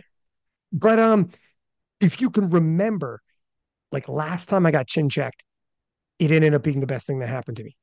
Yeah. If you can remember, like it's there's stuff to be taken from this. That's why when we were talking about you missing worlds, like what did you take from this? What did you learn from Yeah. this? There's always some stuff. I know it's cliche to be like, I don't lose, I learn. I learn or I win. But at the same Yeah. time, taking an L in life makes you reevaluate and adjust. And sometimes you will never reevaluate and adjust if it's working. Change is uncomfortable. Even just Yeah. like where do I start with change? You ended up working with Steve. Like, why would you go looking for to change up if something didn't hit the fan? You never would have. Like Yeah. you when you have to gut check and be like, things need to change right now. Yeah. Wholesale major changes need to happen. You won't if things are just moving along. That's why sometimes it's not the worst thing in the world to take a bad L. This is Yeah. actually what Russell was saying. Mm. He hadn't lost in like 5 years. Yeah. Yeah. No matter, man, I don't care who you are. If you've been nothing but successful for 5 years straight, you're not maximizing everything. You can't almost. You Yeah. almost can't. I see what you're You saying. Yeah. you almost need an L to be like I mean an L where you're like not close, You need to but you bomb need out an a L. first nationals. You God need to damn fucking it. your athlete bombs out and you're like, good, good. Now you're ready. Perfect. Just a plan. This is exactly what I wanted to happen. Beautiful. Beautiful. Rate the plan. Good. You're but maybe Oh not my that far. God. You say it on a Teams call too, so they see your face. You're like, that's weird, Nat. Nothing better. Um, yeah. But for him, for sure. Like there's no way he needed to lose, especially when you're as confident as him and Hmm. won so much, lose worlds with Yeah. everybody watching. And not only everyone watching, he was saying at Worlds, people were cheering like they won the lottery. Like each and every Wow. one of Yeah. them. Hundreds of people cheering like they loved it. And so much so, he had to go back and be like, what the fuck was that all about? Yeah. Not only did I lose, people are dancing in the streets. Like he had to major gut check time. Yeah. That and the hurt that you feel just because like you're so like invested, you put so much into it. Yeah. And only then when you go home, and it takes like 3 days to digest. And it takes like Yeah. you pull your team and you're like, what are we doing differently? Yeah. Only then is it going to be like, let's reevaluate everything. Yeah, for sure. Yeah, I think especially like if I could give advice to any like teen or junior lifters, because there's going to be ups and downs. You just have to kind of take the downs like at face value, like as they are. Like you can't let the downs bring you down and, not learn from them. Like it's going to happen and it's going to only make you better if you can prepare in the future for them. Can't not. And I mean, I know it's a sport, but sports can teach you lessons that you can use in other parts of life. And it's a Yeah, lot easier to fluff off because it's sport, but it'll teach you some harsh lessons at times. for I sure. mean, we say it's just sport, but at your level, it's not just like this is your livelihood now. This is, yeah, livelihood. Good chunk of my life, I would say. Good amount of time. Yeah. Freaking huge chunk. Is it your boyfriend? Did you get married? You didn't get married yet, right? No, no. No, I'm just living life. Yeah. I actually, funny story, I was with him for a long time, 6 years, and we broke up 2 months before Sheffield. So that Oh was shit, I'm sorry. that was a Fucking big life Jesus. adjustment. God damn it, I put my foot in my mouth No, again. you're good. Damn You're good, it. Brian. That was like a year Okay. ago. You're totally good. Okay. Yeah, yeah, yeah. I was gonna say, like, if your significant other is also into powerlifting, it becomes freaking like super duper encompassing because then it's your hobby, your job, and your significant other is That's why also you into don't powerlifting. date powerlifters, Ryan. You But don't do it. true, however, like yes, but on the flip side, there's good and bad with it because if they're super into it, there is like going to the gym together Yeah, and yeah, they yeah. understand, and there's like something cute shit about like he lifts you off, you give him a lift off, and okay, Oh, good, good. cringe. Get that shit out. I'm saying it now. Boo powerlifting couples. you, you, you, you're like, oh, Yeah, well, barfed in my mouth. What was yeah, that? What are you, a Hallmark card? yeah. Lift Literally, off. Hallmark card for powerlifting. Are you sponsored right now? My God. No, You're I like, how understand what you're saying cheesy. though. I understand. But It's nice there's, to it's nice to be supportive in that aspect. Yeah, yeah, that's just too but much there, for me though. it can be. It might have so can be. But yeah, Yeah, I don't it want to can. go to the gym and come back and be like, let's talk about our SBD days. That sounds horrible. Mm, There is nothing I would want to do less than come home after coaching, lifting, and then talking about mm, that. Absolutely not. No. In my mm. POV, sound off in the comments what you think, but that's my perspective. Often, Yeah. but also though, okay, from my perspective, because Russell Orr he made a post about this. Oh, you did? I don't know if Oh, you've seen it. He no. did. He made a post that said, um, I don't need to be with someone who also goes to the gym. I'm obsessed with the gym, kind of like you essentially said. So when I Mm. come home, I don't need to be like, that could be my thing. And you don't have to be doing that thing with me at the gym. Some people do whatever. Yeah, that's fair. Then Leah Bavwal was like, um, and he was like, and then he's no, but he took a step further to provoke Oh, reaction, which is like fine in social media. okay. But he goes, I think it's weird when people need that. I think it's weird when because so obviously Oh. but he's doing it Why, on purpose. Russ? It is Why? come on, he's playing the game. So Okay. then Leah pushes back and is like, and I actually agree with Leah on this. She's like the commonality, but also like of having the same lifestyle. And having the same lifestyle to an extent is good too. You're both on the same I page like with that. things, Yeah, right? yeah, yeah. Yeah. But also, and tell me if I'm crazy. Maybe you feel the same way, but I'm actually more attracted to someone, not even just physically. Like, obviously, if you go to the gym like fucking 2, 3 hours a day, it's going to look like it, right? So you could be physically attracted to someone who goes to the gym often. Mm. Crazy idea. But also, right, like it is what it is. I like how But, this podcast is taking a twist. All right, continue. Yeah. right, but hear me out on this piece, though. There's something attractive about someone who is disciplined, Yeah. consistent, a go-getter. Like, I shit you not, Yeah. Very if true. you took right, like Yeah, like $100. if you took two people, like a girl who looks the same, and like whatever, a guy, whatever the hell, right, who, whatever you're into, and let's say this girl, like I'm thinking, if you take a girl who they both have the exact same look, but Mm. this girl goes to the gym 5 days a week, gets after it, she's a Yeah. go-getter, gets after it, like gets in there and hustles and grinds and works, gets Yeah. up and like she'll what that is actually attractive to me, even if they both look the exact same. Yeah. There's something about that that's Yeah. like It's like a good I think it's life like a quality. There's just good yeah, qualities to have in general because their life is probably going to be together. They're probably going to have a good job. They're disciplined. yes, yes. They're probably going to be a good partner if they're, mind focused, goal oriented, whatever. Yeah, it's just good qualities. Yeah. There's something about consistency too. Like someone's like, I don't like not put like in a sense, it's inspiring too when somebody is like, they don't make excuses, like they're gonna get it done. Like Yeah. you took like how long did you were injured and you're still doing whatever you could do. You Yeah. have like whatever excuses or whatever, right? Like that's Yeah. inspirational for anybody. You want to be with a partner that also inspires you.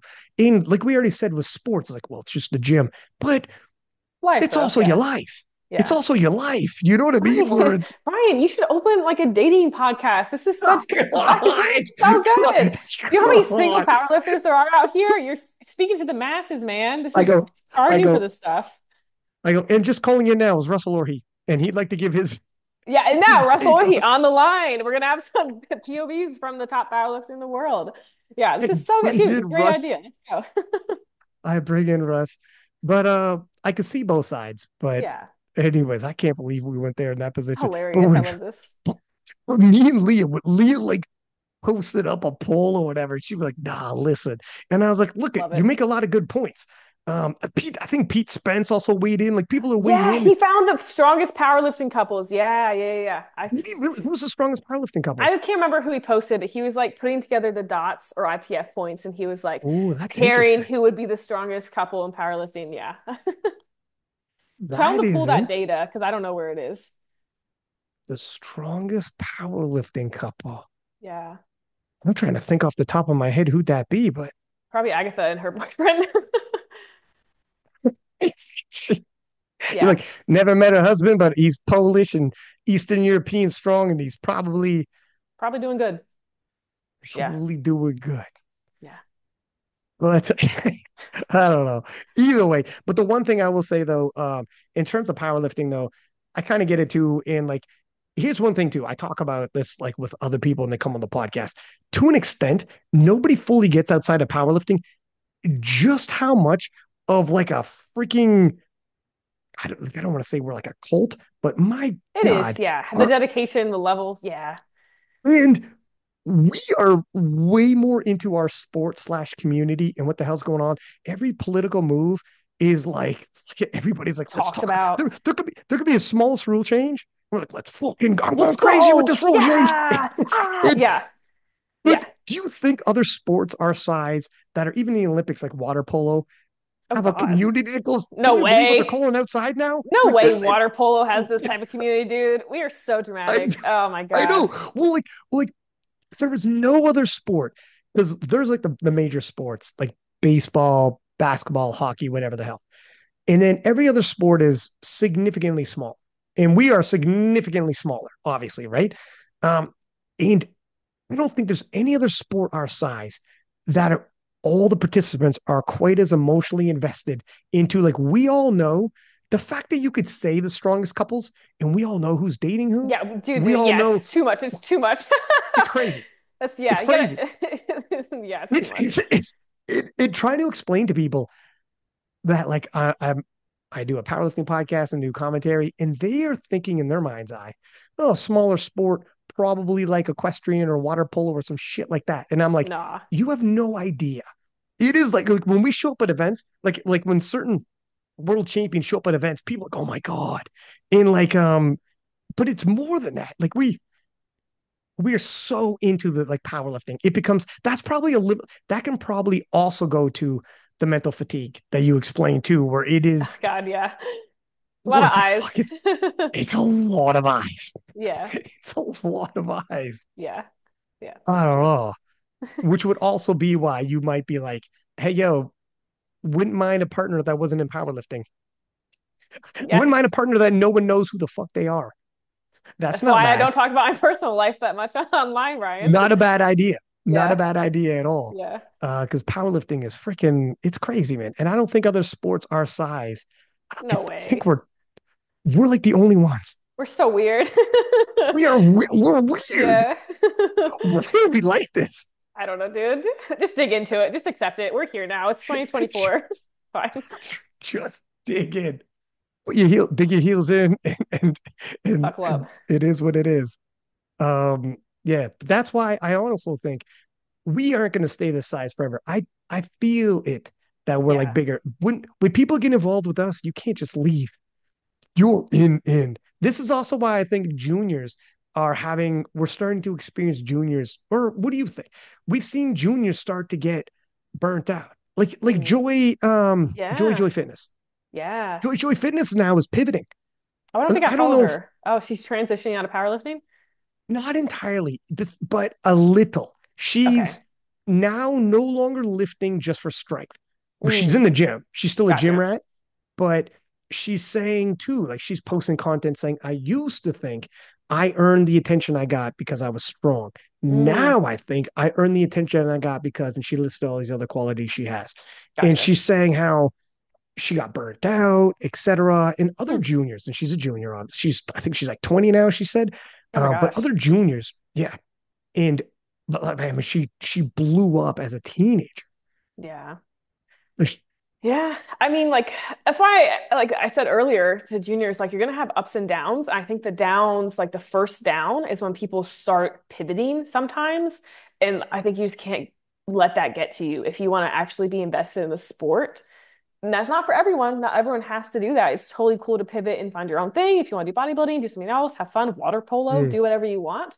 But if you truly have the goals in the sports, then you're going to have to figure out how to handle the burnout and mental fatigue that's going to come because every athlete's going to have that at some point, and you have to figure out how to deal with it. Or if you do want to do another sport, that's okay too. You have to figure it out. even the people that just come in, hobbyists, come in all in, and Yeah, yeah, start yeah. like you align with certain personalities, and like It's a it's lot. so bizarre for a sport our size. I know. And I feel like sometimes people get a little bit too locked in on the flair, perhaps is the best word for it. Like and like the numbers, like, hey, if I don't hit a 20 kilo PR, I'm gonna throw Mm, up. Like I am so dramatic about this, like whatever. Like, dude, like expectations, set them. It'd be good. yeah, Yeah. that's a big thing about is managing expectations when people come to you. Yeah. Yeah. I think definitely on the junior side, if I take on a junior lifter, expectations is usually a pretty big point to make with everything involved in powerlifting, because that's a great way to manage burnout and fatigue too. It's just expectations. When you bring people on, like, are you capped right now, by the way? Are you accepting Um, people? I will probably Because be people are going to accepting be listening. people probably starting in December. I will be. Yeah. Okay. And when you bring people on, are you asking questions like, what are your goals? What do you like? Do you have some people that you advise to go to a different lift, like person, or like how do you handle stuff like that? I feel like I don't think it's a good fit, but I don't even know if I would tell somebody I don't think we're a good fit. I mean, Mm. Oh I my think that'd be God. very difficult. It's But so I would hilarious. almost be like, you just give the obligatory, you know what, I actually don't have enough room right now, but let me refer to you to someone that, like, how do you handle all that? I try to be just honest, like as honest as possible. You're like, I don't like you. No, Ryan, God damn it. No, like I genuinely I have a questionnaire and I usually do an intro call as well. So I have background information and then I want to get to know the person. They want to get me to see if we're actually a good fit because everyone has a different Mm. coaching style. And then I do like to see their expectations and their goals as well, whether they're super competitive or not. And that way, if we're a good fit, we move forwards. If not, I'll refer them out. Just be honest. Honesty is the Mm, best policy. So yeah. yeah. Who do you have like go-tos that you refer people to? It kind of depends because I get like a bunch of different inquiries, whether it's like local level or if it's like, distance or whatever, I'll refer people to who kind of has roster space open. Yeah. Because nowadays you can have people from all over the flipping world. Yeah, I was about to say, like, I work with everyone all over the world as well. So typically, if they're looking for something specific and I don't have space, or if they're, looking for something else, then I'll try to refer them to someone who's like the best fit possible. That's the advantage of being a world's lifter and a Sheffield lifter is your market is global. Yeah, which Everybody is in the world, like, awesome. So yeah, cool. Yeah, love it. Yeah, yeah. like the ability for you to fill a roster when you have the whole world knowing who you are, way easier than local person who's like, I'm trying to get this going. I want to start a new business, but if you're not winning worlds or whatever, Fair it enough. could be so much harder, right? I will say I definitely did grow and start at the local level though, because like no one Oh really wow. knew of me until I really won worlds, I would say. Like obviously, yes, when I did the Virginia Pro, that was pretty big to kick off at the US level. That was good. But like when I started coaching, it was truly, first of all, my friends, someone I knew I could do free programs with, grew out from there, and then started doing spotting and loading at meets to meet local level lifters. I competed a lot more when I was younger, so I was at these meets all the time. And then that way I've just been able to grow and I still this year have gotten more into reffing. So I'm able to know like all I've the seen that. rules. Now I can talk to more people at meets and stuff and just kind of grow that way. So like I will say the local level is where I started and where I still have a really strong base, but obviously Sheffield Worlds definitely helps a good bit with growing kind of 100%. internationally and working with different people. Yeah. And being a ref is huge to knowing all the rules. And like, Oh, it's especially, yeah. it's huge to be able to guide people and whatnot. You know how many, like, some coaches don't know that coaches that you think they ought to because they have lifters at very high levels and they don't know all the rules. And like all the rules are enforced upon me as well. So I know them for US and then international. So it makes it a lot easier because I'm thinking about that in my training too, bench rule setup, things like that. And then watching it as a referee, I know what they're looking for on the platform too. So as a coach, it definitely is just another tool in the toolbox that Mhm. helps. Yeah. I've even just recently, because I had on Megan Scanlon and Oh I've had yeah, I some saw that. people, Yeah. yeah, she was a good podcast. Everybody loves Megan, huh? I love Megan. Because because she's come back from being, oh, yeah, we'll, we'll take a 2 minute break. We'll Okay. come back. Did you pause it? No, hang on, I'll Oh, pause it right now. okay. Can I take a 2 minute break? But, All right. okay, we're back. So listen, first off, thank you for coming on. Give me 2 hours of your time and giving everybody an update on everything. And I'm glad to hear. So you're pretty back on track, not 100%, but you're on pace. Yeah, I would say I'm on pace. Honestly, back feels good, pretty much 100% there. The only thing that's taken a little bit of time to come back is deadlifts, but Mm. bench never missed a beat, so good there. And then I'm hitting rep PRs on squats, so I'm gonna have a chance to start hitting some singles soon, which I'm excited about. So maybe you'll push a little bit and see where I'm at strength wise. In plenty of time before PA Nats, Plenty of anyways. time. Yeah, yeah, Plenty of time. Well, listen, thank you for coming on the podcast. For people who want to get some coaching from you, join the roster, what's the best way? yep. Instagram, social media, TikTok? Yep, I'm on Instagram. Nat Lifting is probably what you'll see it on, but I have a link in my profile to go ahead and fill out a questionnaire, or you can shoot me email as well. That works. Are you on TikTok? No, I'm not on TikTok. Ryan, I'm Too 20. I'm mature. actually 26 now, so I'm an adult. See, I'm like, I'm conflicted. I obviously I got king of the list on TikTok, Okay, fair. but That's valid though. Yeah. you got to like the thing is, it's one of those if you don't adapt, if that is the trend, like you don't if you don't Yeah, adapt, you yeah, die, right? yeah. I'll adapt to anything except TikTok though. It's so cringe. I tried it and I was very Did cringe when I was on it, so I'm not on it anymore. you know what I do? So I like obviously I'm still doing the King of Lifts thing. I'm Yeah, just posting people, asking questions, posting polls, and I'm like, if this isn't a TikTok thing, I don't give a fuck. Like I'm not doing some dumb shit. It's yeah, got to be what I like to do. I'm not going to mold myself to fair. it. Yeah. So and whatever. It's not as big as Instagram. It's like 50,000 or whatever, which is still decent, That's but pretty not darn compared to like good. That's pretty Yeah. good, but Yeah. not compared to like the Instagram. Yeah. But whatever. But I just want to. I don't know. I'm just. You got to try, right? I guess it's weird because you're only 26 and you're like, no, I'm an adult. Yeah, I But am an adult, Ryan. I'm really, not on TikTok. it's true. Shit, I don't know. But I just don't. I I actually had Weez on, and I was like, "Do you think Instagram?" Because Weez is like all over. He's a young guy. He's all over all the Yeah, social media. yeah. And I'm like, "Do you think Instagram will go the way of like Facebook?" And he's like, Mm, "Facebook is entirely different because it's just profiles, mm. personal connections. Facebook is based off of personal connections. Instagram is based off of following someone that you want to follow. It has nothing to do with Personality, I know yeah. that person. You're not Yeah. friends. You're not family. In Facebook, you give your friends and family and like personal information. Instagram is not that. And he's like, Instagram is, he goes, I don't see it going away. Yeah. I'm like, okay, good. All right, I all was right, gonna say we're fine. big on Instagram. Our cult community is Instagram. I know. Yeah. Yeah, friggin' like you'll be forced to do the TikTok thing. But anyways, all right. Maybe one day, Ryan, if I can figure out content that I like to do on TikTok.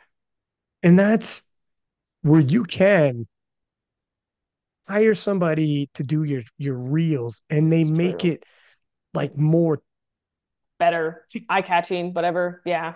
TikToky, but it doesn't have to be cringe. Like now it's different. TikTok True. back in the day, I think it's matured as a platform Okay. and it's not quite the same. Like Gavin Aiden does like funny videos and he's Yeah, like, yeah, yeah. I've whatever. seen If his. people Yeah, like, yeah, yeah, yeah. it's same shit that he'll post on Instagram as well. But Yeah. he does like funny videos or whatever. But you don't have to do anything like that. You just do live. Some people like it. Like it's not some of the Instagram videos I see now where you start with the celebration and then it shows the lift. That's Yeah, the new yeah, yeah, thing. yeah. Techniques. Yeah. That's kind of like TikTok, where you start, it shows someone like celebrating the squat, like, yeah. And then they cut into the lift and you see, oh, what happened here? True. That's like whatever. A Giving lot me of it, free advice. All right, I got it it. is. And you can getting somebody because you're an entrepreneur. This is how you make your money. So sometimes it's worth it. You don't have to like have like a staff member or whatever, but you could just hire someone to be like every now and then, like once a week, if I cut you $75, you make me a reel, and they could just edit up a reel like thank Mm, you. And you all right. just Maybe I'll do whatever. that. It's little bits, because Yeah. it's advertisement. It It is is what it is. advertisement. Yeah, that's true. Yeah. Yeah. But anyways, okay, we'll keep in touch. And everybody listening, please do subscribe, give us high ratings, and as per usual, until next time, six pack Lapadat, six up, and we are out.